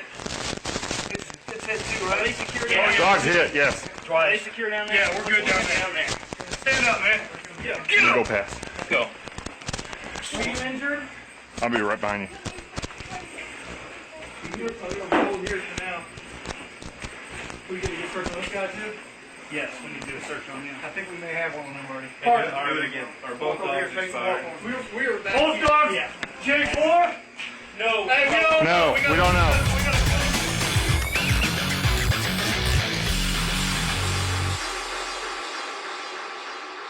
All right, so let's talk about criminals for a moment. You've really got two types. You've got your daytime criminals and you've got your nighttime criminals. Now, your daytime criminals, those are the guys that have cased your place. They know exactly what they want. They know how they're going to get in. They roll a truck up. They jump off. They make entrance into your house. As quickly as they can, they load up all your high dollar items, and there's usually 2 or 3 of these guys, and they get in their truck and they go. Now, these guys typically are not armed. They don't want to get involved with you. They just want to get your stuff and get out. And really, the only way you're going to run into them is if you just happen to need something back at the house and you turn around and come home and you find them there. Or if you're not a lunch guy and you stay at work and you decide today's the day you're going to come home for lunch, you may roll up and see a moving truck in your driveway. Those are your daytime criminals. So your nighttime guys, these guys are your ruthless criminals. They know that you're home, laying in the bed, sleeping, having worked hard all day, done your kids' homework, taking care of family matters, you got bills to pay, and then you've had a little family time, and now it's time for you to go to sleep and get ready for tomorrow. That's when he knows that you're the most vulnerable. And he has thought out, planned out, and now is going to ruthlessly carry out, making entrance into your home and robbing you and potentially brutalizing you. He cares nothing for moral and ethical value. He has no concern whatsoever for life other than his own. These guys, these are the ones that make the news stories at night. These are the ones that you see on TV and you just gasp. Oh, I can't believe that actually happened. Honey, come here and listen to this, how horrible it was. Let's not be that. Let's try to take every opportunity we can to dissuade and deter that individual from deciding that this is the house that he wants to hit. But should he decide this is the house that he's going to make entrance to, and it's my house, God help him. Because the wrath that I am going to bring down on him, he has never experienced before in his life. I will not be a victim. And I hope you won't either. Because what we're going to talk about are things that you can do not to become a victim. This ruthless animal that wants to come in, terrorize your house, and potentially kill you and your family needs to be stopped. And let's just cut to the chase. The only way you stop a brutal animal is to bring enough violence to stop him. You have to match that violence. And you do have it in you. Just think how crazy you get if somebody threatened your child. Just think how many times you have stopped your child from running into a road. That you know, beyond a shadow of a doubt, that without any prompt or persuasion, that you would take a bullet for your loved one, for your friends and family, for that baby child that you've got. Oh my God, I say if you've already made that commitment to take one, why don't you take one, give him one right back? Look, man, you know, there comes a time where you've got to make a decision in life. You've got to just say, I'm not going to be a victim. And, you know, it's unfortunate that when people make that decision, that they've made it after something crazy has happened. So if somehow we can make this an opportunity for you not to experience that, yet make the decision not to be a victim, well, then maybe it'll save a life. But all too often, people start making that decision after they've had something crazy happen to them. So if you've had plenty of people tell you, hey man, you need to start taking care of yourself, make this a priority, and you don't, well then that's on you. But if now you've never heard it and now you are, and now you can do something about it, then let's do something about it. I'm so tired of seeing people innocently victimized because they have the attitude of, it'll never happen to me. Well, that's somebody else's. That's on the 5 o'clock news. It's so random that when it happens to you, it's 100% victim for you. There's no 5%. There's no 15%. Oh, it's only 15% of the population. Experts agree that only 12% of the population, this, and the other. When it happens to you, it's 100%. And what are you going to do? You going to lay there and die? Or are you going to stand up and fight? Make that decision now. It was just over a year ago that a Port Alberni man thwarted a robbery at his jewelry store. With his livelihood at stake, Dennis Galloway grabbed his handgun and fired, a reaction that has changed his life. Kendall Hansen reports. A few bullet holes, one in the doorway, the other covered with duct tape, are the only physical indicators of the armed robbery that failed here in October of 2008. It just happens so fast. It was October 22nd, 4:45 in the afternoon, when Divert's owner, Dennis Galloway, saw two people acting strangely in front of his store. And boom, before I knew it, they were in the store, and I could start to see them pulling up bandanas up over their faces, wearing gloves, and I knew something was wrong right away. The two men came into the store, and Galloway saw one pull out a gun and pointed at his wife. They slammed a bag down on the counter and pointed a gun right at her face and said, "I'm a robber, this is a gun, and I'm going to rob you." Dennis Galloway went into this vault and quickly unlocked and loaded his 9mm Beretta, like this one, before coming out firing. I seen him moving towards the showcases in front of the vault there. That's when I stepped out and defended myself and my wife. I was very scared that we were going to get hurt. Both men started running out of the building. The first guy was out the door and the other guy fell to the floor here, just inside the doors. I assumed that my magazine for my firearm was full, so it would have been 10 rounds I shot. And the RCMP told me that I hit him twice. Galloway says he saw one robber get into a getaway car and pull away despite the guy on the floor waving for help. The car recovered later that night near Coombs Candy. Galloway then called 911 and RCMP arrived and took over the bullet-riddled building for the next 3 days. It changes you. It does, absolutely. You live with it all the time now, you know. Hi, my name is Steven, and I am a Police Academy recruit in Central Florida. And in this video segment, I'm going to be talking about gun safety and the 4 cardinal rules that you should always adhere by any time that you choose to pick up a firearm. So, we'll go ahead and get started. And the first thing that I need to do is I need to pick up my firearm and ensure that it is unloaded. So what I'm going to do is make sure that it's first pointed in a safe direction. And that way is a safe direction. So, pick up the firearm. Make sure that your finger is off the trigger and out of the trigger guard. Take your hand, pull the slide back, and pull up that slide catch lever right here to ensure that the slide locks back to the rear. Now what I'm going to do while I visually inspect this weapon, I'm also going to ball my fist up, stick my pinky out, and in this order, do it in this order. First, go to the magazine well, roll my finger around, make sure that there's no magazine in the magazine well, we've checked that. Then go to the top of the gun in the chamber, stick your pinky straight down and check, also while visually inspecting that there is no round. And then last thing is to actually go forward into the barrel with your pinky and check to make sure that there's no rounds or any foreign objects that have been lodged up into the barrel before you start doing anything with this firearm. So I visually and physically check this firearm to ensure that it is unloaded. It is now safe. Now we can continue. Okay. So, what we're going to go over is the 4 cardinal rules of gun safety.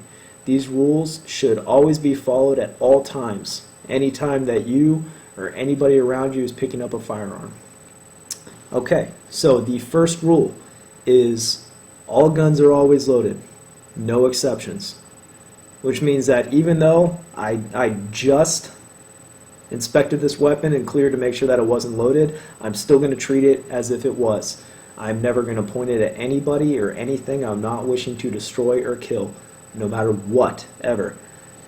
So, once I've done that, the second rule is always keep the gun pointed in a safe direction. So if you are at the range, that would be downrange in the direction of the targets, or in any other situation that would be usually at the ground or any other direction to where there is no people or animals or anything that you weren't willing to shoot. So always keep the gun pointed in a safe direction. That's rule 2. Rule number 3 is when you are handling the firearm, always keep your trigger finger, for me I'm left-handed, always keep your finger off the trigger and out of the trigger guard and on the frame until you've made a conscious decision to fire. And the trigger is obviously this part right here.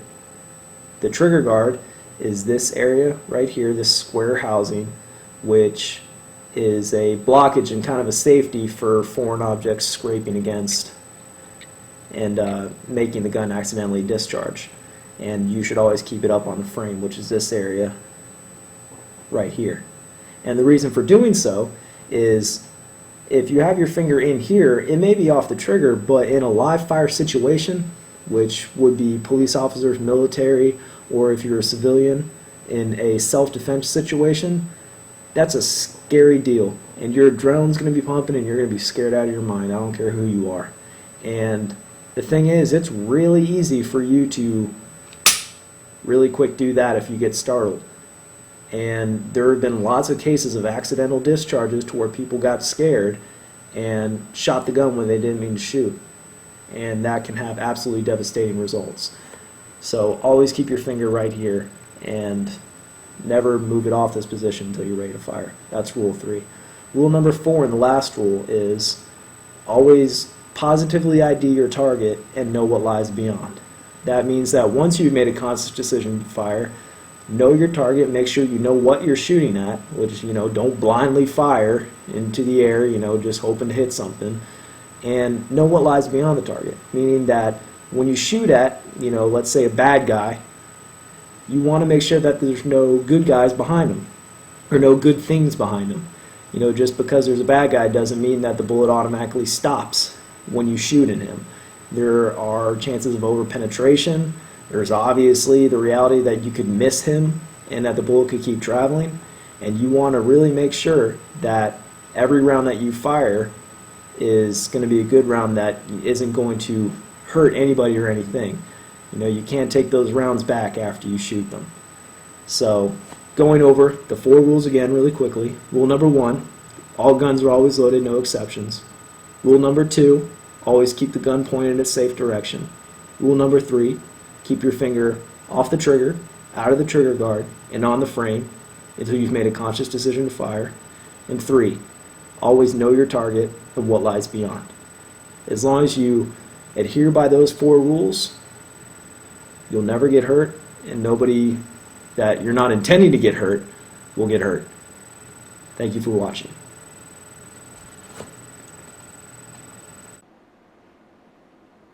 Hey there, this is Dr. Falcon, and today I'm going to go over some basic gun handling safety rules.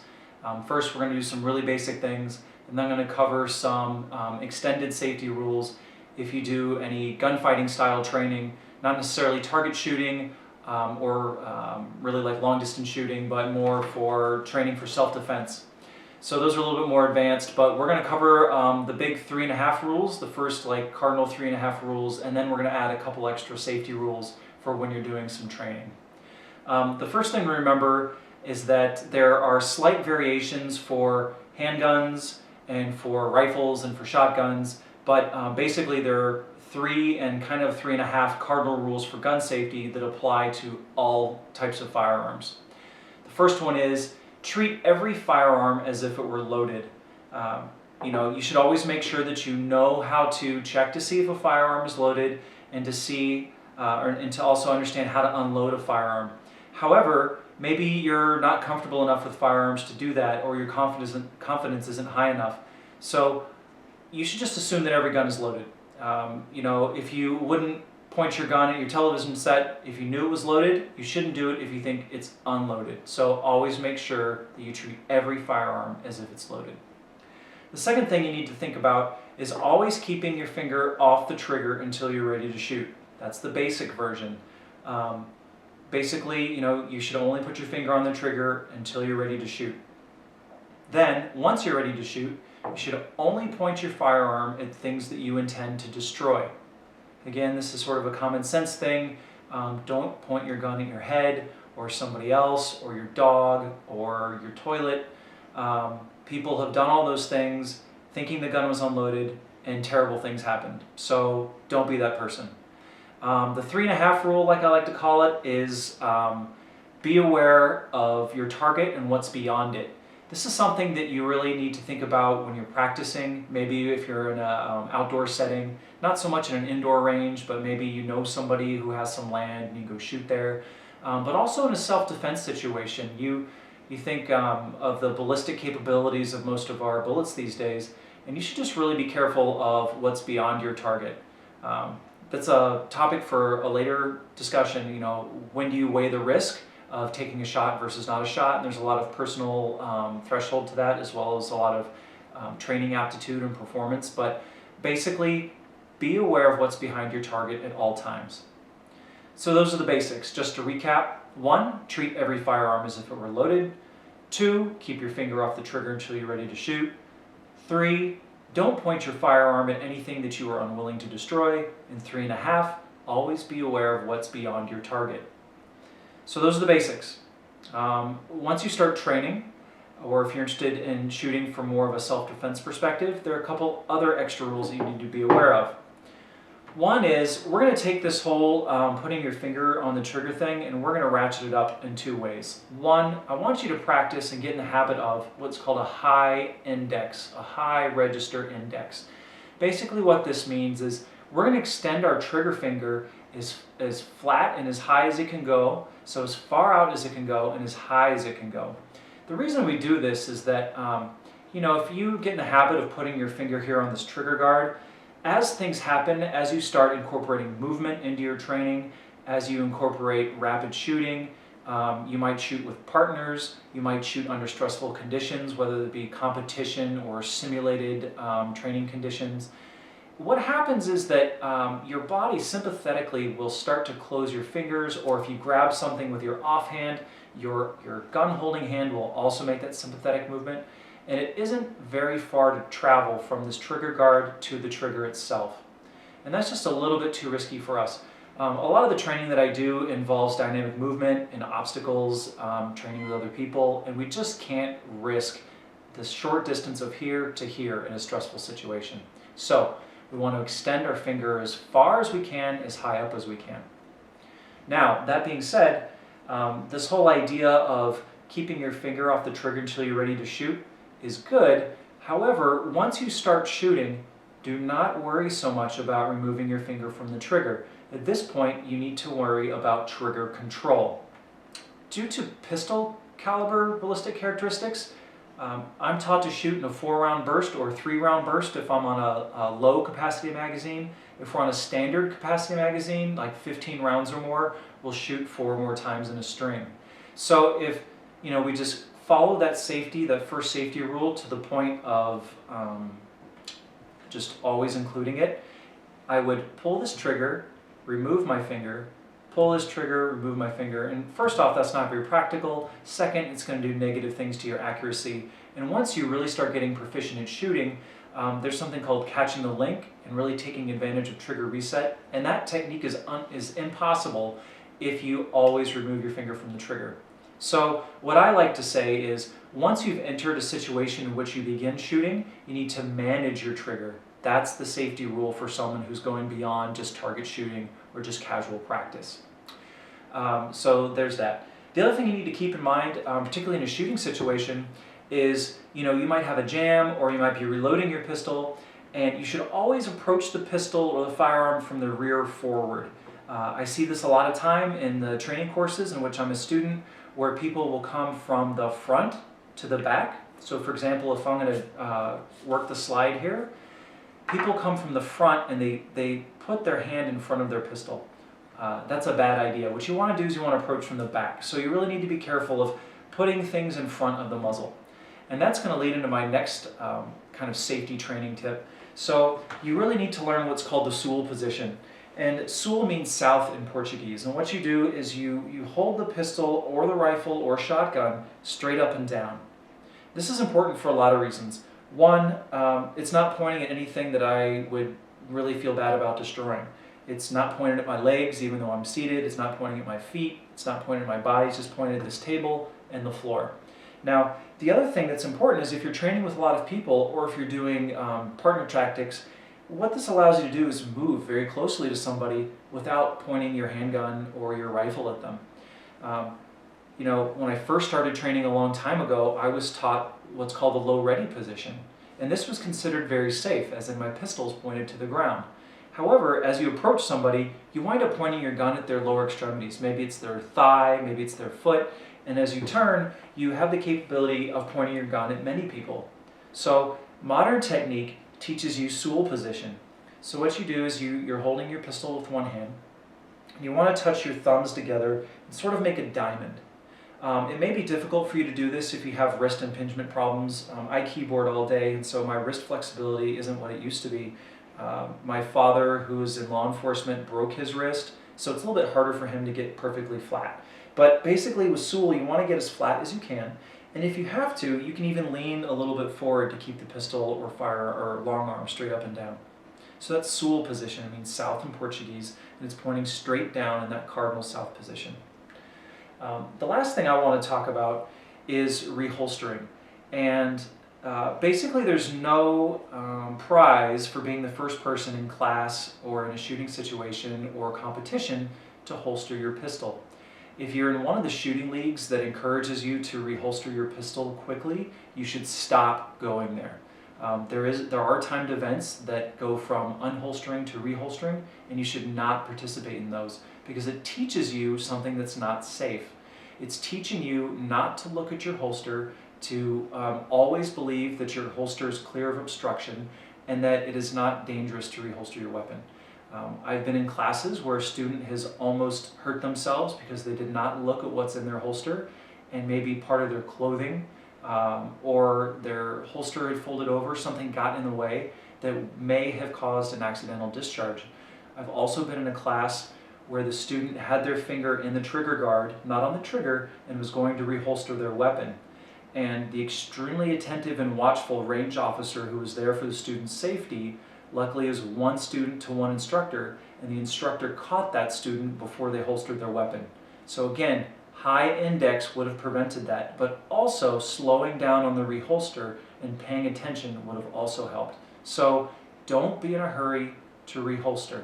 You can be in a hurry to get out of the holster, but you don't win anything for being the fastest guy to reholster your pistol. No one ever said, damn, she did a great job reholstering her weapon so quickly. You should be safe. Anyway, these are the basics. There's going to be a longer series of other gun handling, gun safety, gun mechanics, basics for people who are new to owning firearms, but this is the most important one because if you can't do it safely, you shouldn't be handling firearms at all. Firearms have been a part of my life ever since I was 6 years old, and these safety principles have kept me a responsible and safe gun owner every day.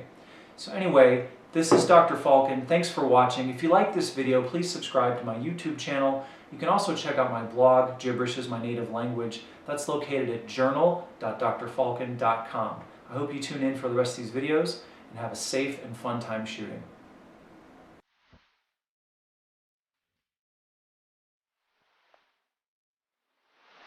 Stan the Survival Man here with some helpful tips. If you're out there playing paintball or airsoft, or if we have a Red Dawn situation where our country is taken over by tyranny or foreigners, these are some basic tactics for individual and team that you may find useful. Again, these are basic.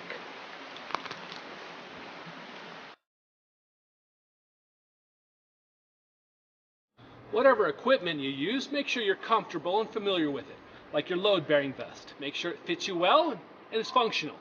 This one's perfect for me because I can crawl through the grass, jump over logs, and it's light and comfortable, especially since I'm left-handed.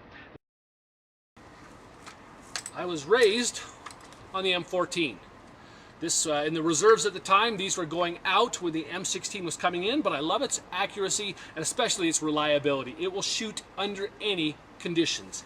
Its smaller cousin, the Mini 14, has the exact same action, except in a .223, and of course it's light and compact, and it folds up. It's not as accurate as some ARs, however they have made some changes to the newer models of the Mini 14 to improve its accuracy. And then for accuracy, if I need to reach out and touch someone, I love the .308 caliber, like the M14, so I have my AR-10. This one can definitely drill someone at over 500 yards.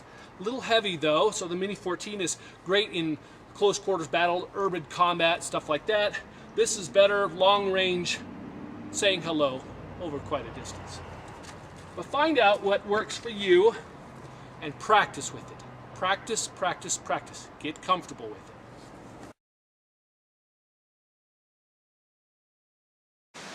Now when you're on the move and going down a trail, you can't walk down the trail as if you're a typical hiker.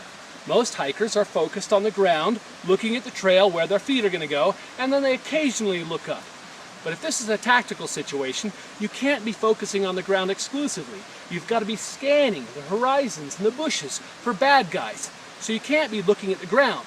So you can't walk along like you do when you're at the mall.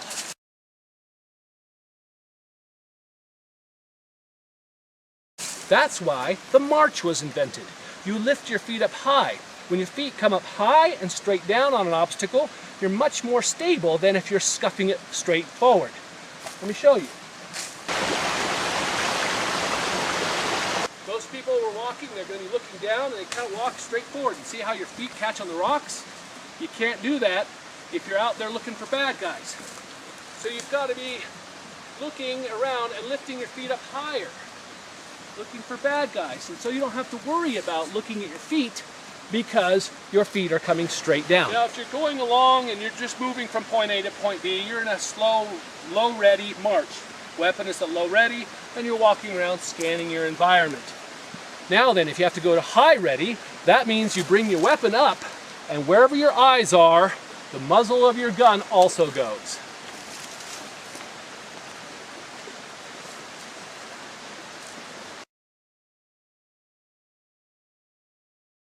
If you also need to move quietly through the woods, you've got to walk properly. If you're just stomping around, you're easily heard. So the way to walk quietly is bend your legs and go roll from heel to toe without moving your head up and down. That way, as your feet go across sticks and branches, they don't make a whole lot of noise. Now then, it also makes a great shooting platform. If you're just walking normally and you have to hold your weapon up and shoot at the same time, walking normally, your body kind of goes up and down. Very shaky sight picture. So, bend and walk, rolling your feet.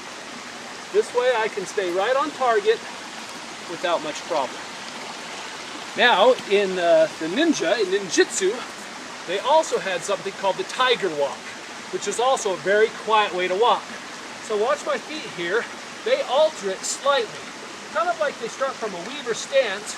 They take the back leg, roll it from the back heel to the front toe. And then this one off. See how it rolls? It's very quiet. You can walk across pine cones and sticks and branches without making a whole lot of noise. And that's how they were able to walk on rice paper with no trace. You can do it forwards or backwards.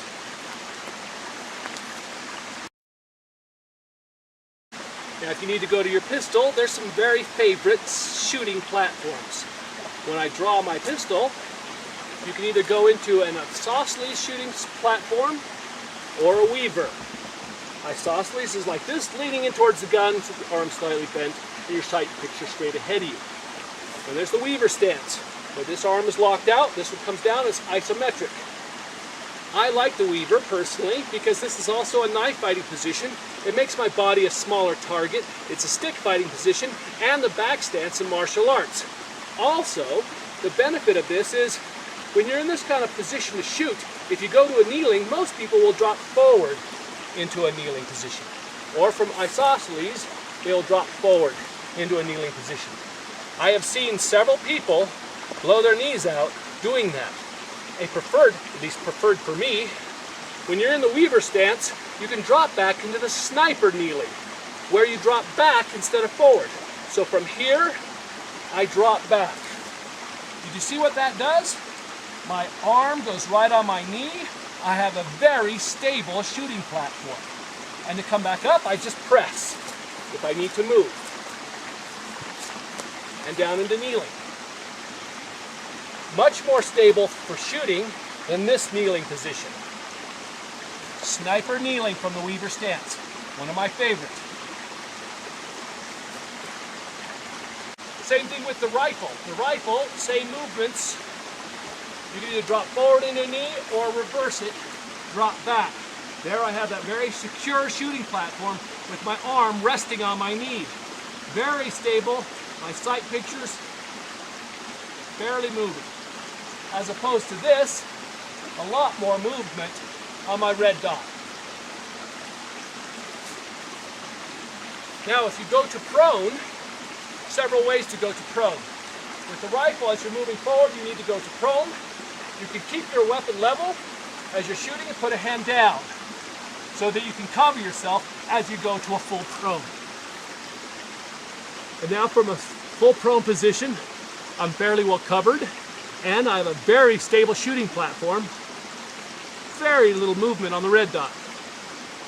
To get up from a prone, don't just stand up. It's kind of awkward. You roll. Roll into your stand. From here, I roll, use the stock to get myself up. Also, if someone's got a bead on you, as you're rolling, you're moving and changing your position, so it's harder for them to hit you. And then to get up, roll, use the stock. Now then, when you're at prone, there are several different ways to crawl on the ground. If you're crawling on the ground and the fire is really close and you don't have a whole lot of cover, you can do what is called a low crawl. You have a foregrip on your weapon or by the strap. Grab the strap, bring your head down low and to the side. You don't want to be looking up around here because you can take one to the head. So you bring it down low and you inch forward like this, dragging your belly across the ground. That's called the low crawl. Okay, high crawl is where you have your head up a little more and you cradle your weapon in your arms. And you crawl like this. This is a high crawl. There are also other ways to move with a low profile. Duck walking is one of them. There's also the crab crawl. The crab crawl is nice because if you're strong enough, you can hold your weapon out and give yourself cover fire as you crawl sideways like a crab.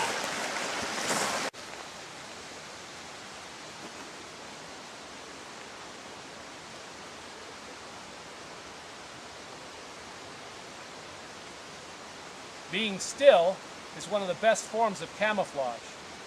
If I don't move, it's hard to see me. However, if the camera pans to there again and I'm doing this, you can see me. Watch. There's a difference between cover and concealment. Concealment means it just hides you. Cover means it's something that will give you protection. Some people will use a tree, a big tree, as cover. If you are going to use a tree as cover, do not get in so close to the tree that you can't return fire effectively. See this major movement I have to make to shoot around the tree? So make sure that if you do, get far enough back so that your weapon is already at the ready position and you can just lean out to engage. But standing up behind a tree is not optimal because you have 270 degrees of vulnerability. You're only protected if you're engaging someone straight in front of you and the tree's between you and him. So this is not optimal. It's better to get down to a kneeling or even better yet, a prone. Now some people will get into prone real close up and tight like this behind the tree. Again, this only allows me to shoot in this direction. I can't engage anything on this side. So I have to move over here to engage, and that's a lot of effort. So it's better if you're going to engage in a prone position behind a tree, do it distal of the tree. meaning back here. So I can easily just lean out, engage on this side, engage on this side. So once again, if you're going to use a tree for cover, make sure you're distal of it, back from it, so that you can be effective. If you're going to use a large object as cover, remember, don't get in too close. It's very difficult to peek around that and return fire. So stay back from it, like this.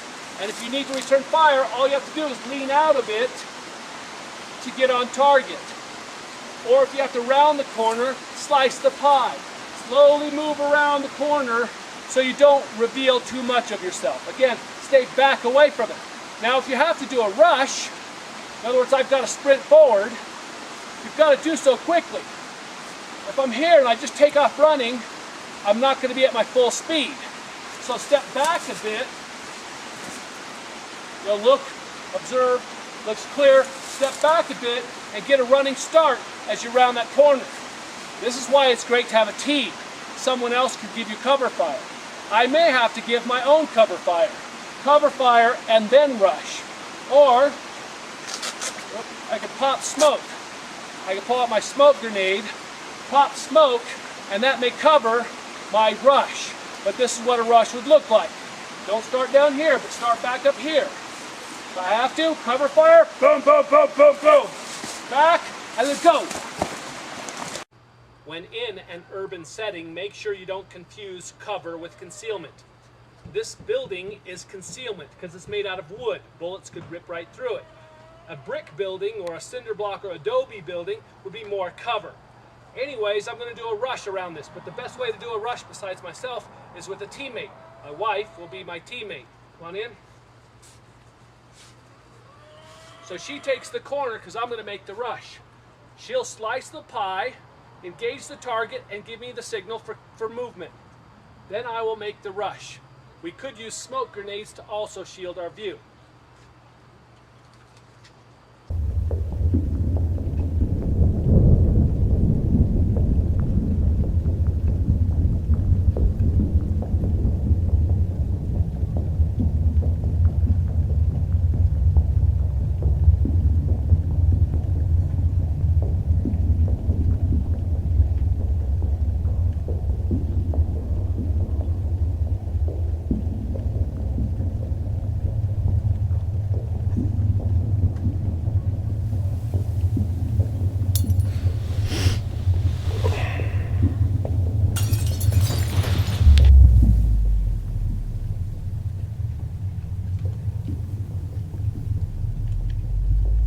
What's up?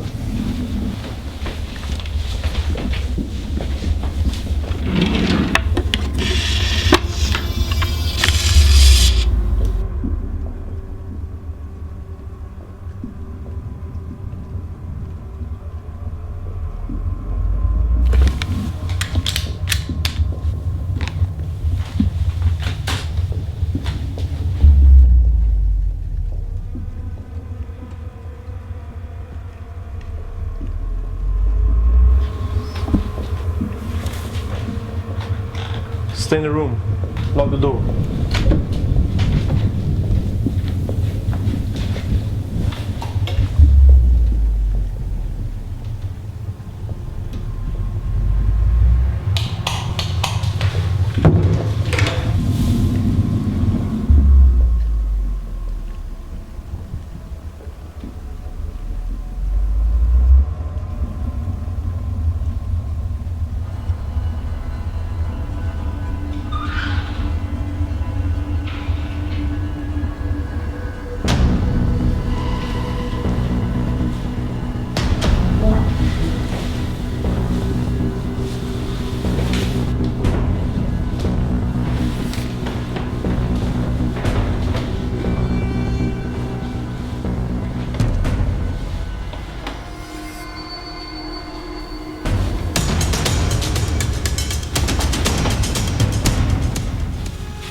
Hey everyone, Reed Hendricks with Valor Ridge, and today's video is about home defense and some of the tools that you can use to better prepare yourself in the event that someone or some people break into your house and try to hurt you or your family or your loved ones. Let's take a look at some of the tools that you can use and some easy ways to compartmentalize and organize a lot of these tools that can help you in the event that these things happen. Okay everyone, so here's a couple of items that you're definitely going to want to have for defense of your home and your loved ones and your family, okay? It starts with a firearm. Now I know many of you out there have different types of firearms that you use to defend your home. And there are some that are better suited for home defense than the others, but let me put it to you this way. As long as you've got a gun and it's loaded and that you know how to use it, that's good enough, okay? If you want to use an AR for home defense, works great. 5.56 is a very effective cartridge and it works great. It doesn't penetrate that much through obstacles such as drywall and sheetrock. You know, it's a good choice. An AK is a good choice, 5.45 or 7.62x39. Guys, just be aware of that firearms handling rule number 4. Be sure of your target and what is beyond it, okay? That's especially true if you've got loved ones living in adjacent rooms like kids and other family members, so be aware of that. Make sure you're aware of the angle of your shot if you do have to shoot somebody. I wanted to premise this whole thing with that. Okay, that said guys, just have a loaded gun, preferably a long gun. Alright, they're much better at stopping people than pistols are, okay? They're much more lethal, alright? So, good long gun. That said, it's irrelevant which one you use. Another big thing that'll help you, it's a good tool for something in the event of a home invasion or a hot burglary, something like that, is going to be your bag. I like to call this my go bag. The good thing about this, folks, is that you can have it right next to your gun. You can have it right next to your rifle or your shotgun, and you just grab it, sling it over your shoulder, and you're ready to go. Well, what do I have in this thing? I've got spare ammo in the event that I need spare ammo. I hope you don't need spare ammo if you've got your, your 30-round magazines in there. Hey, let me put it to you this way: you'll be famous either way. All right, so but no, I use spare ammo just in case I have a defective magazine or something like that.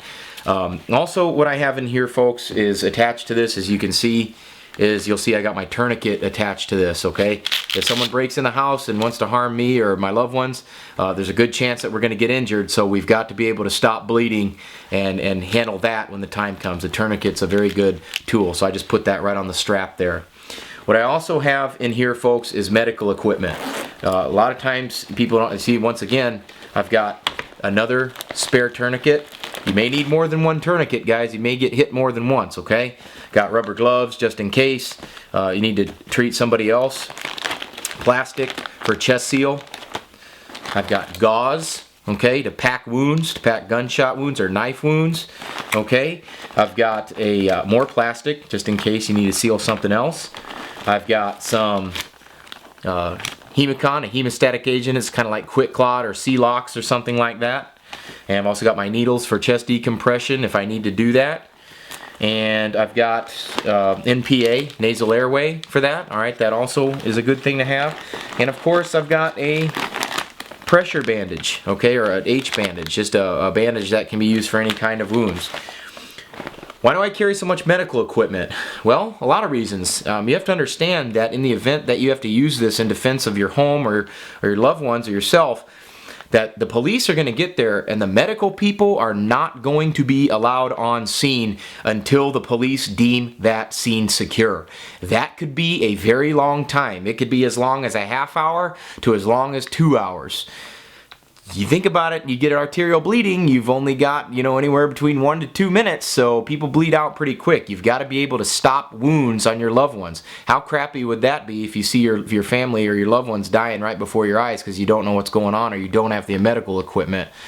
So the police are going to secure the scene. The medical professionals will not be allowed on scene until that scene is secured, and that's going to be a lot longer than 1 to 2 minutes, okay? I used to be a police officer. It takes a long time to secure a scene or a building. So you want to have medical equipment available because you are going to be the only help that your loved ones have in that moment. I also have, a knife attached to this for whatever purposes you can imagine, cutting pant legs, whatever else. What I also have in this go bag that's right next to my rifle is I've got another flashlight. Of course, I've got a flashlight attached to my rifle, but I've got this flashlight as well, a spare flashlight. That always comes in handy. And another thing I have in this go bag, folks, is a phone. Why do I have a phone in there? Well, landlines get, you know, unserviceable, unusable. The power, you know, not the power, but if you know, phone lines get cut for any reason, or if I don't have access to a phone, if I don't want to leave my bedroom, or if I don't want to leave the house, that cell phone is going to be the way to call 911. So we want to have that available to us right away. So just some simple items in this go bag that you can use, that you've got everything you need to fight with and to heal people and to fix people, as well as communication. So you've got illumination, communication, medical equipment, spare ammunition, and your long gun, or your gun, in period. These are all things that you can use in the event that there's a home invasion or a hot burglary in progress. Alright folks, just some equipment and some tips to use. I mean, you know, things that you can have during a home invasion are some things that are very useful to have. I've had several students already in their families experience home invasions, you know, not only recently but also in the past as well. And, you know, as I said, my motto is, the lessons we learn are written on the tombstones of others. Well, if we can use other people's experiences to help give us a better chance in the event that violence has to come our way, then that's what I'm going to do, is pass on this information to you guys. There's bad people out there. They'll do anything it takes to hurt you. I want to give you guys the best possible chance that there is to get you the good equipment. All right, home invasions are increasing. All right, and when we're talking home invaders, you know, we're talking anywhere between 4 and 5, 6 dudes at a time now, okay? It's pretty crazy when you think about that. All right, so we want to have something that's effective against them, and we want to be able to fix people in our family or that we live with in the event that they get hurt in any capacity, okay? I want to give you guys a good fighting chance. If you found the information helpful in this video, subscribe to the channel, like us on Facebook, all right? And what I really want you guys to start doing is to start having your loaded guns with you, either on your body or within 1 arm's distance if you're asleep, okay? Because you need that gun, you need it immediately. There's no time to go fish it out of the safe. There's no time to hit the lockbox, okay? Fingers don't work as well under stress as they do when you're thinking properly, all right? Really care about you guys, want you to live. If you want to learn how to use your long gun, come out to Valor Ridge, and we'll teach you how to do just that. This is Reed Hendricks with Valor Ridge. Remember, the lessons that we learn are written on the tombstones of others. We'll see you on the ridge. Hi, I'm Josh Felker with Lone Star Handgun. Today I'm going to talk to you about how to load and unload a handgun properly. Okay, the first thing you want to do is pick up the handgun with your dominant hand. Too many people, they'll pick up a gun with their non-dominant hand, take the magazine in their dominant hand, slide it up in there. Once the magazine's up in there, they'll rack the slide, allow the round to be chambered, and then swap the gun over. Anytime I swap the gun from left to right, that's room for things to go bad. So that's what I don't want to do. So I'm going to pick the handgun up in my dominant hand and leave it in my dominant hand. Take the magazine in my non-dominant hand. Taking my index finger and making sure the rounds are seated properly. If the rounds have stuck out and they're not seated properly, it may not go into the handgun properly. So I take that index finger and seat that round down. Taking that magazine, feeling it up into the magazine well, and slamming it up in there. I want to ensure that I don't have body parts or anything else in the way when I slam it up in there, to make sure that the magazine is seated properly. Once that magazine is up in place, there's 2 techniques I can use to allow that slide to go forward. First technique is to hit this slide release, slide lock. It's called different things from different manufacturers. It all does the same thing. Basically, all I do is push down with my dominant thumb, and that will allow the round to go in there. That is one technique. The other technique is take that magazine, slam it up in there, grab the slide, and this falls into your gross motor skills. It's an easier movement under the adrenaline dump of a gunfight. Grab the back of that slide, pull it, and then let that slide go. That round will then chamber. To clear the handgun, the first thing I'm going to need to do is hit the magazine release. The way I'm going to do that is take my dominant thumb, push the magazine release inward, and let it come into my hand. Don't let it drop in your hand and get lucky that it catches, because sometimes you won't catch it and you'll have a magazine on the ground. That magazine gets placed somewhere, pocket, table, whatever. Then the way I'm going to clear the gun is simply by pulling the slide to the rear violently and letting that round come out. Don't do one of those fancy Hollywood things where I catch it in midair or whatever else. I'm not going to be paying attention one of these times, and things can get bad for me. A lot of people, what they'll like to do is to clear it, they'll put their hand over the ejection port and then just simply catch it. Well, once again, things can go bad for you one of these times, and that gun could negligently discharge fire. My hand's near the ejection port. Things don't go that well. Let it fall to the ground, then pick it up later. 20-some cents is not worth digits. It's not worth body parts. What I don't want to do on clearing the gun is I don't want to do things backwards. And doing things backwards is pulling the slide to the rear, inspecting, not inspecting properly, thinking the round just went out, then allowing the slide to go forward, and then dropping the magazine. The reason we take the magazine out of the handgun first is to get rid of the ability for new rounds to go into that chamber. There's still rounds up in there. I can pull the slide to the rear all day long until I get all those rounds out of there. First and always, drop the magazine, pull the slide to the rear, physically inspect, visually looking into that magazine well to make sure there's no rounds in there, physically looking down that chamber. It's clear. Set the gun down. Too many people have old bad habits of they'll clear the gun, make sure it's clear, allow the slide to go forward, and then pull the trigger. It'll take one time and things will not go properly for you. You won't be paying attention and things will get very loud for you. Leave the slide locked, never place your finger on the trigger until you're willing to destroy whatever that gun's pointed at.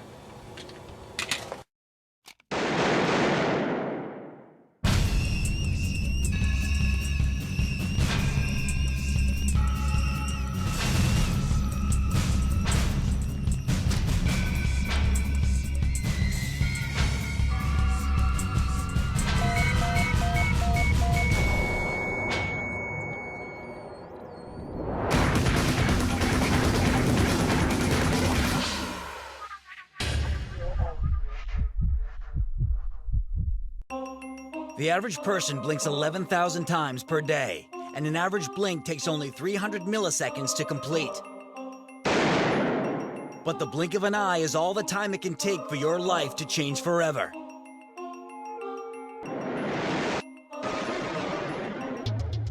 In the case of a gunshot wound, a bullet is a carrier of force, transferring destructive energy through the body.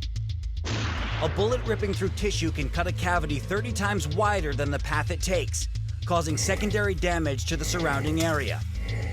If a bone is hit, the fragments can turn into lethal projectiles. A bullet that exits the body doesn't have a chance to unleash as much energy, and therefore it usually does less damage depending on where you're hit. In the case of a knife wound, if you're slashed, the length of the wound is greater than the depth. Unless a blood vessel has been cut, this type of wound won't be as serious as when you're stabbed. Here, the cut depth is greater than the length, which means major internal damage if you've hit a vital organ or an artery. For either kind of wound, getting to an emergency room will improve your chance of survival. But don't drive yourself, call an ambulance. But it's what you do in the moments beforehand that can save your life. So follow these easy steps to survive. Don't move. Sit or lie down, whichever is more comfortable, and remain still. Moving will make your injuries worse. Never try to remove a bullet yourself, and if you've been stabbed, don't remove the knife. If it sliced a major artery, the knife may be preventing you from bleeding out. If you're not the injured party, lightly support the victim's head, keeping it aligned with the rest of the body, and make sure they don't move. Next, concentrate on life-giving oxygen. Breathe. Regardless of your wound, slow your breathing and remain calm. Hyperventilating will only complicate your injuries. If you're not the injured party and the victim isn't breathing at all, pinch their nose, cover their mouth with yours, and blow. 2 seconds for each breath. If you hear sucking sounds or see frothy blood coming from the chest cavity, immediately cover the wound with whatever is handy. Leave one side open as a flutter valve so air can escape while the lung is reinflating. Once oxygen is flowing, it's time to control bleeding. Apply steady, direct pressure to the wound no less than 10 minutes, or until help arrives. If the wound is to a limb, elevate above the level of the heart. Now, prepare the wound for transport. For a bullet wound, pull the sides of the wound together and secure with tape.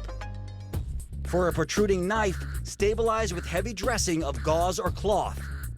If you're not the injured party and the victim is bleeding heavily from the chest, abdomen, or pelvis, compress one of the major arteries supplying blood to the area, such as the brachial. or the femoral. Despite rumors to the contrary, use a tourniquet only as a last resort. Muscles and nerves die if deprived of blood too long. You risk an amputation if help is too far away. And now it's time to get to a hospital. Then you can show off your scar and laugh in the face of danger because you've just survived. Remember, always seek medical attention for bullet or knife wounds. Hi, I'm Josh with Lone Star Handgun. Today I'm going to be talking to you about proper grip. Now, there's all sorts of ways to grip a gun. There's ways that have been around since the early 1900s. The modern grip is what's called the thumbs parallel technique, and that technique allows you to control that gun the best way possible under retention drill as well as under the gunfire. And the main concerns when I'm gripping a gun is to be able to control that recoil so I can get those targets, or I'm sorry, I can get those sights back on target very quickly and effectively, as well as keep good control of that gun so if someone were to try to disarm me, I'm able to get most retention of that gun. Now, let me demonstrate the thumbs parallel technique. I'm going to grip the gun with my dominant hand, whatever my dominant hand may be, choke up on the back strap of the gun. Too many people, they like to keep the gun low, or the hand low on the gun. When this gun's firing, it's trying to twist as well as go up. I'm trying to control that, so I need to choke up on the back strap. My dominant thumb's going to go high up near the slide. If I've got any traditional thumb safety devices, I can disable them very easily. My trigger finger is going to go index along the slide.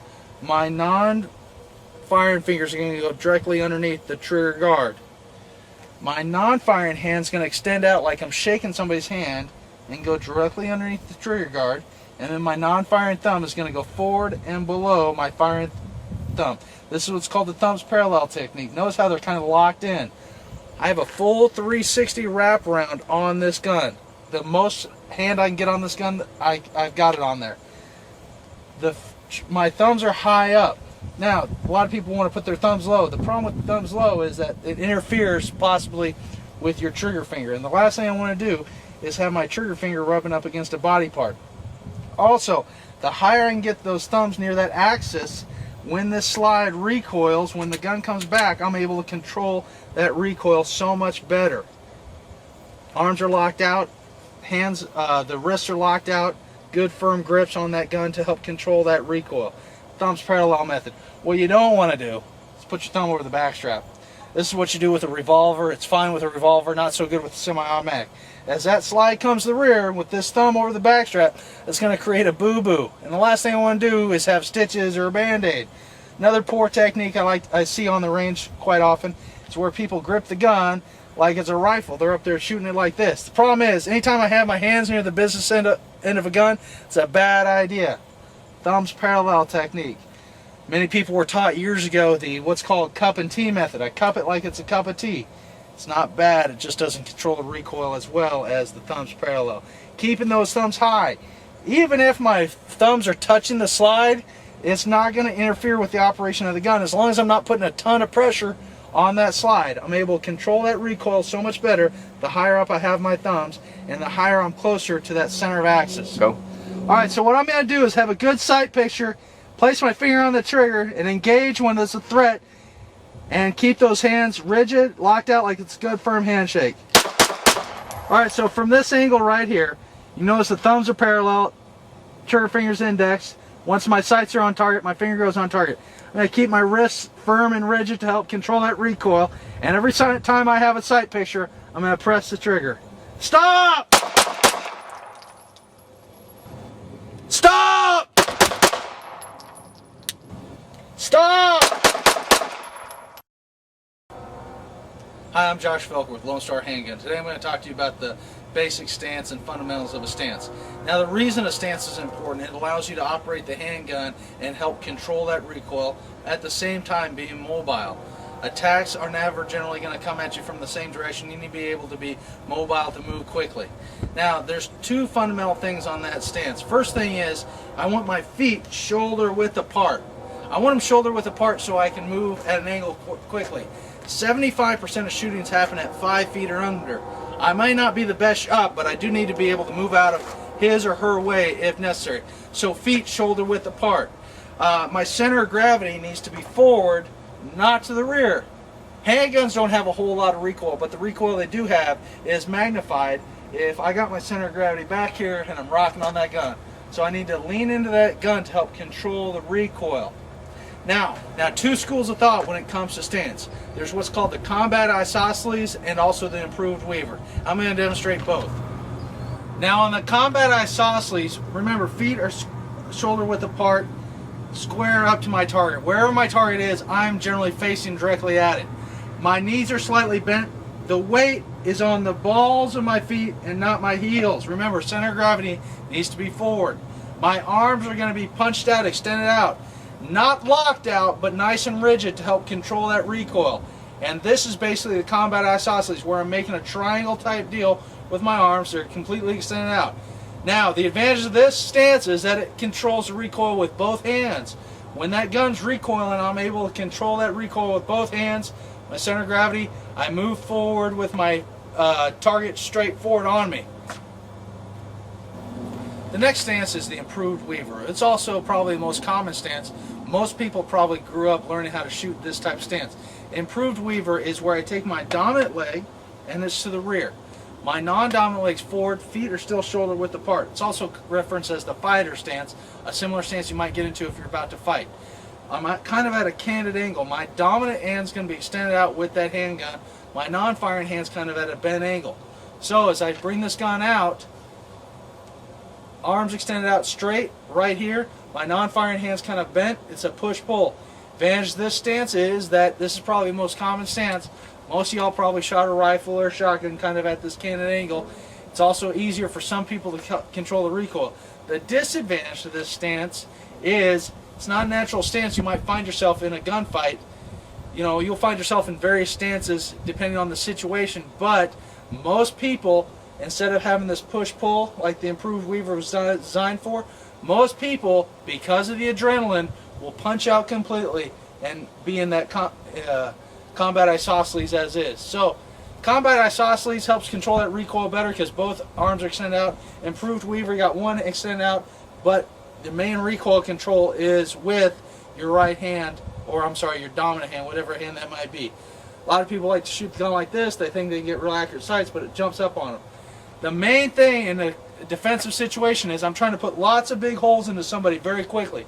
So I'm trying to control that recoil so I can get those sights back on target as quickly as possible.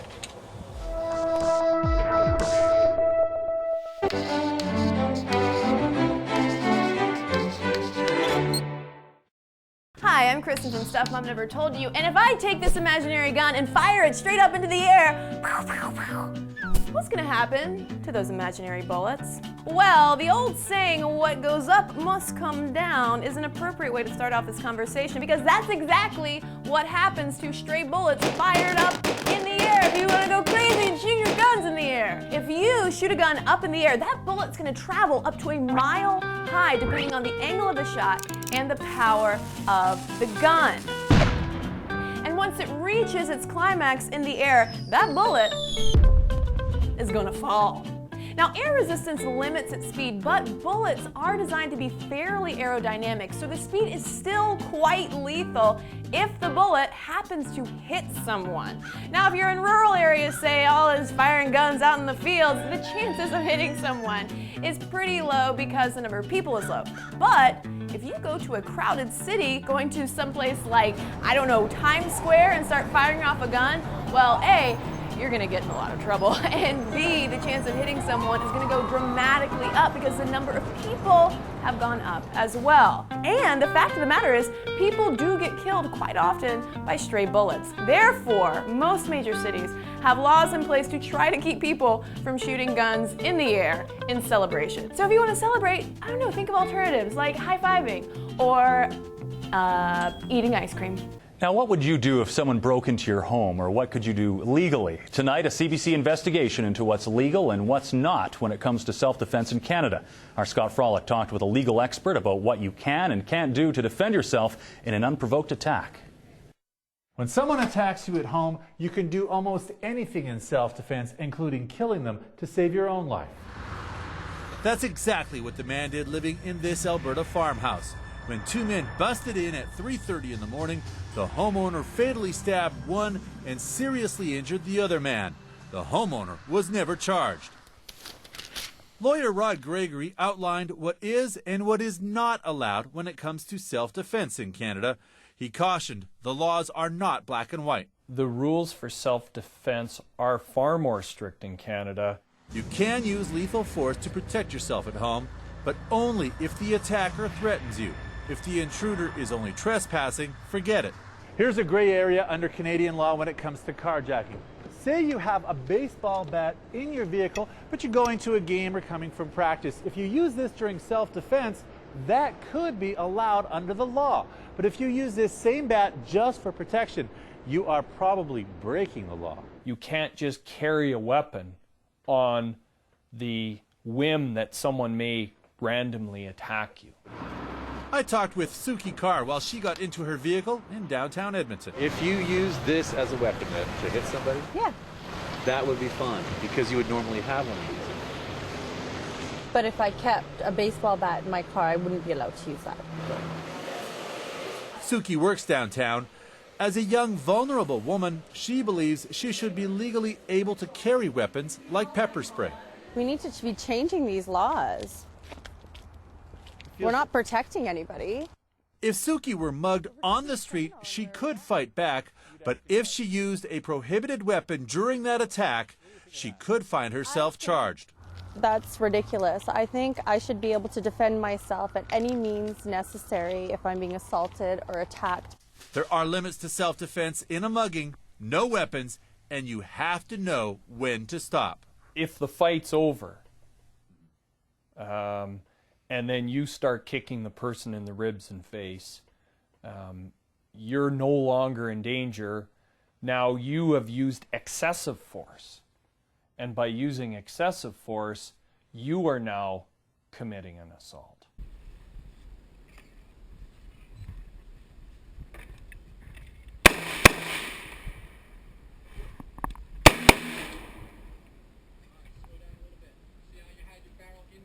Yeah. That guy saw you walking in before you actually came in.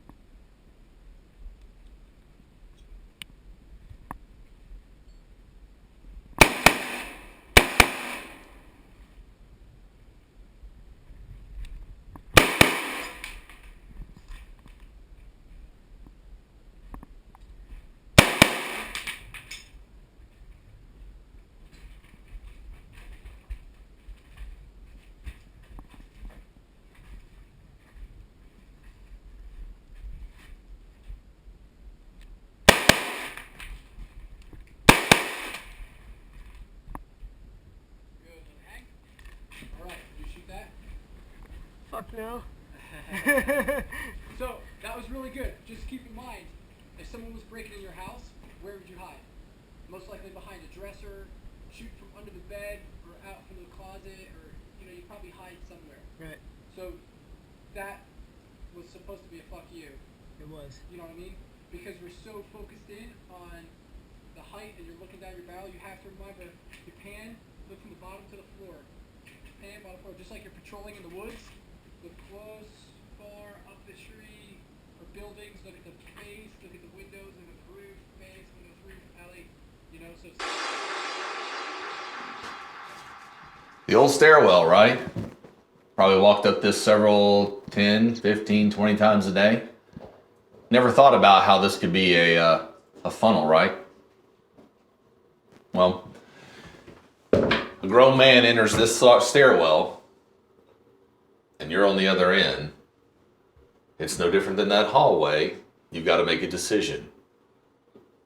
Do you retreat or do you engage? This stairwell, being as confined as it is, I have a headboard here, walls, rail, wooden steps.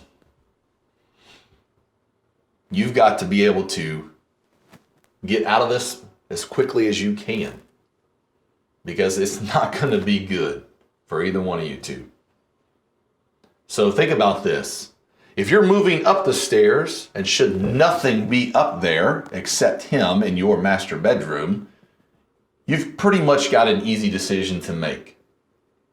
turn around, go out the front door, go to the neighbor's house, and call 911. Well, let's talk about this.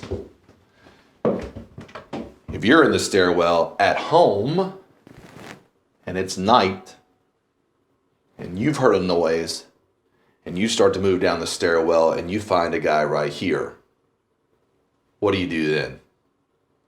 Well, you can retreat. Go right back up in there. Lock yourself in your bedroom. If you need to gather the kids, you can gather the kids. But if it gets that unfortunate that the guy chases you up the stairs, you've got to draw your line in the sand. Because if my kids are up there sleeping, I'm not going to let anything happen to them. Now, you fellas out there, this is what kills me. You guys think that it's going to happen when you're at home, right? When you're sleeping in your bed, you're going to hear that noise down there, right? Well, if that was the case, you probably already know what you're going to do, right? You've already thought this out. Have you talked to your wife about that? Have you talked to her about her response should you not be home? Let's talk about that for a moment.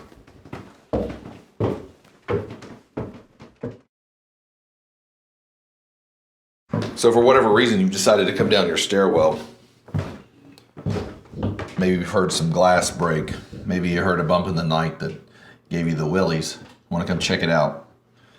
And standing here at the bottom of the stairs is that animalistic, evil individual who's decided that he's going to take what he wants, when he wants, and how he wants.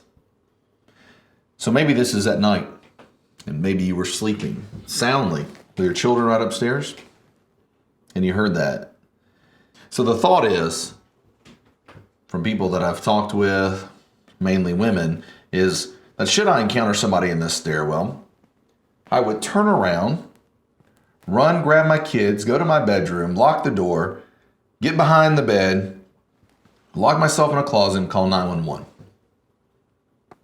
Well, there's not many steps here. And a grown man take off running, he's probably going to get to you before you get outside that little hallway up there. So this is something we need to think about, y'all. This is serious. What are you going to do? You going to turn and run? What I'm suggesting is that within your moral and ethical boundary, that you draw a line in the sand. Somewhere, listen to what I'm telling you, somewhere you have to decide that I will defend what is mine.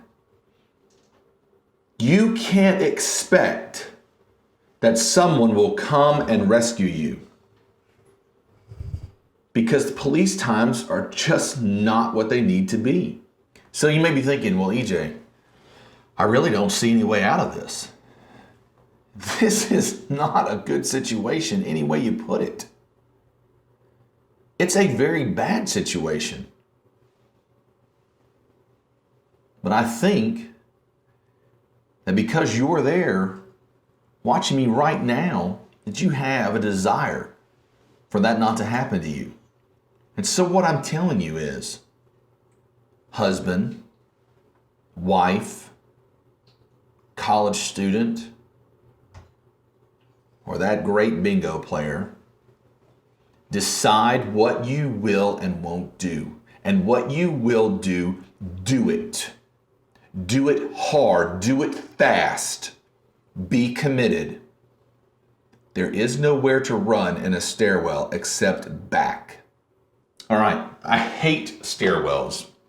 And from a tactical standpoint, stairwells are extremely dangerous. Now in the military, we take guys at 7 or 8, 9 at a time, and we work a hallway. We'll have guys going to the right, going to the left, guys looking up, guys looking forward, guys taking corners. Now, unless you've just suddenly joined some special operations unit that I don't know about, it's probably just going to be you. Maybe you, your husband or wife. What do? First of all, you try not to get in the stairwell.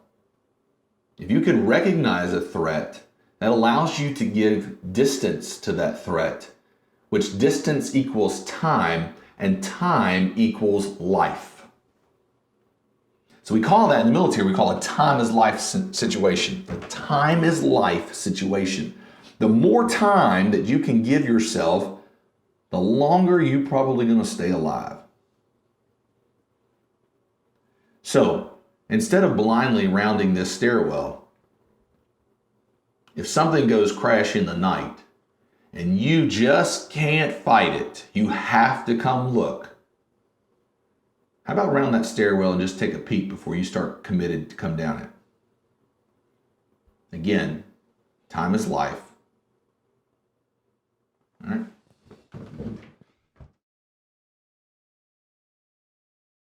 So here we are in the master bedroom. And we talked earlier about this is where the jewelry is kept. This is where the cash hoards are kept. And this is where a lot of weapons are kept. So a burglar, an individual who wants to come into your home, take what he wants, when he wants, and how he wants, already knows this.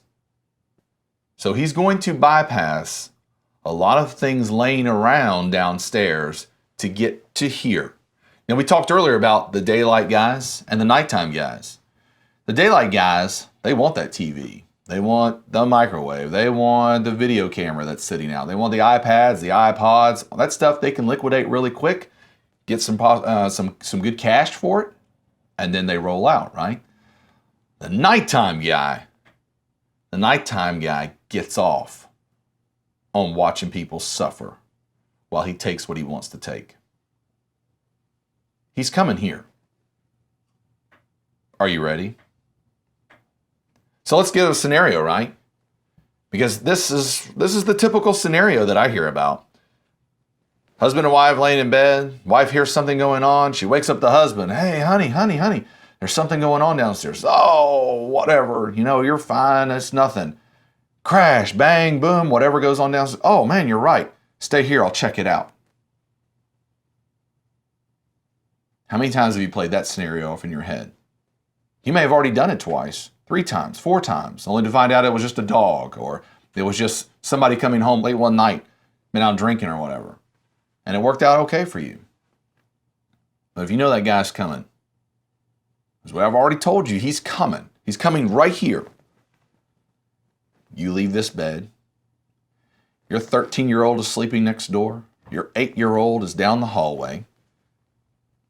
You round that corner, and there he is in your stairwell. Did you take anything with you? Did you call 911? What are you doing? No, I'll tell you what's going to happen. The autonomic nervous system is going to kick in. You're going to have a fight or flight moment. You are going to lose all manual dexterity. You're going to have a surge of adrenaline. You will not be able to do this with your fingers. You will get what we call caveman hands. Your vision will lock to tunnel vision. And either you will jet out, run back through the door, honey, call 911, there's someone here, and close the door. And then realize once that surge of adrenaline passes, then you get the next kick. Oh my gosh, the kids are right there. What is mama thinking about? The kids. You think you can stop your wife from jumping up out of this bed and running to save the kids? It's not happening. So I've talked to you about making a decision, drawing a line in the sand. That guy has made his decision. He's already eaten. He's already drank. He's dressed. He's wide awake. He has probably texted his buddies, I can't wait to do this. This is going to be awesome. I'm all amped up. I'm jacked up. I'm ready to go. While you're sleeping. So without a plan, without a rehearsed plan, you think you're going to get up groggy in your PJs and duke it out mano a mano with this guy? Or maybe I'll just grab my trusty old 45 and I'll take care of him. Buddy, I hope that works out for you. I really do. But there's a whole lot of other considerations that go on into just whipping out the old 45, the old grandpa shotgun. Maybe you've bought a new assault rifle. You think, I'm going to use that for home defense. And now you're going to bring that to the fight. There's a lot of things to consider. Have you gotten training on that? Do you know how to manipulate that weapon when something malfunctions? Because what's going to happen? The minute you have an issue, he's going to close with. And he's going to destroy you. There are a lot of unfortunate things that go on in this world. And this is an unfortunate reality. But as you lay here in this bed, as you've done many, many nights before, where you've had pillow talk with the wife, where you've discussed personal matters, you maybe even shed a tear together. You're going to leave this without a plan, and you're going to take on a violent criminal. You need to get your mind right. You need to rethink this and develop a plan. This bedroom leaves nowhere for you to go. And should he make entrance into this bedroom, your line in the sand has already been crossed. Decide today what you're going to do. Are you going to go get proficient in some type of firearm? Or maybe you're going to go learn hand-to-hand combat. Maybe you're going to be one of the guys that goes to learn how to do knife fighting. Okay? How many times have you heard this scenario? Don't bring a knife to a gunfight? Well, we all know how that works out. If time is life, give yourself time. A plan will give you the time. Don't lay in bed tonight and wait for somebody else to set up a plan for you. It won't happen. How many times have you rolled out this side of the bed? How many times have you moved outside that door only to have nothing happen? Complacency builds up. Guys, what we're doing here is trying to save a life. You know, we've got pictures of our loved ones here beside our bed.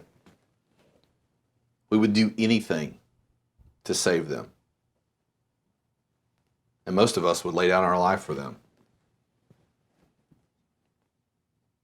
It doesn't have to come to that if you have the right training, if you'll develop a plan, if you'll talk with your family about it. And then when it comes time to act, act. Get out there and do something. Yeah, it's dangerous. It really is. It's serious. It's downright emotional.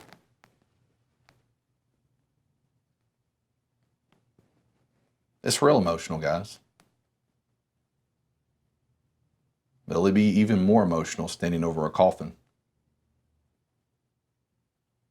It'll be even more emotional should you survive, living with yourself, playing the what if game. What if I had just done this? What if I had just done that? See, that criminal, he's already thought about what he's going to do. He's already planned it out.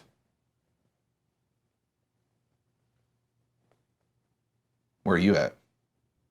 All right, so I've thrown a lot at you about mindset, but it's very important that you understand what you're dealing with. You know, we, on the military side, the tactical side, we have groups of guys who do nothing but study the mindset of the enemy. There's nobody else there doing that for you, the modern day criminal. You're just hearing about what happens after the fact. So I think it's important that we shed some light on what they're thinking, what they're willing to do, and how that relates to what plan you enact. Now you say, EJ, I don't have a plan. I don't know what to do. I hear you, I understand, but I don't know what to do, and I want to know. Well, I'm going to give you a plan. I'm going to give you a checklist of things that you can do, ways that you can prepare your house. I'm going to give you some scenarios that you can run with your family so that tomorrow night, you're better prepared to handle anything that may come better than you were tonight.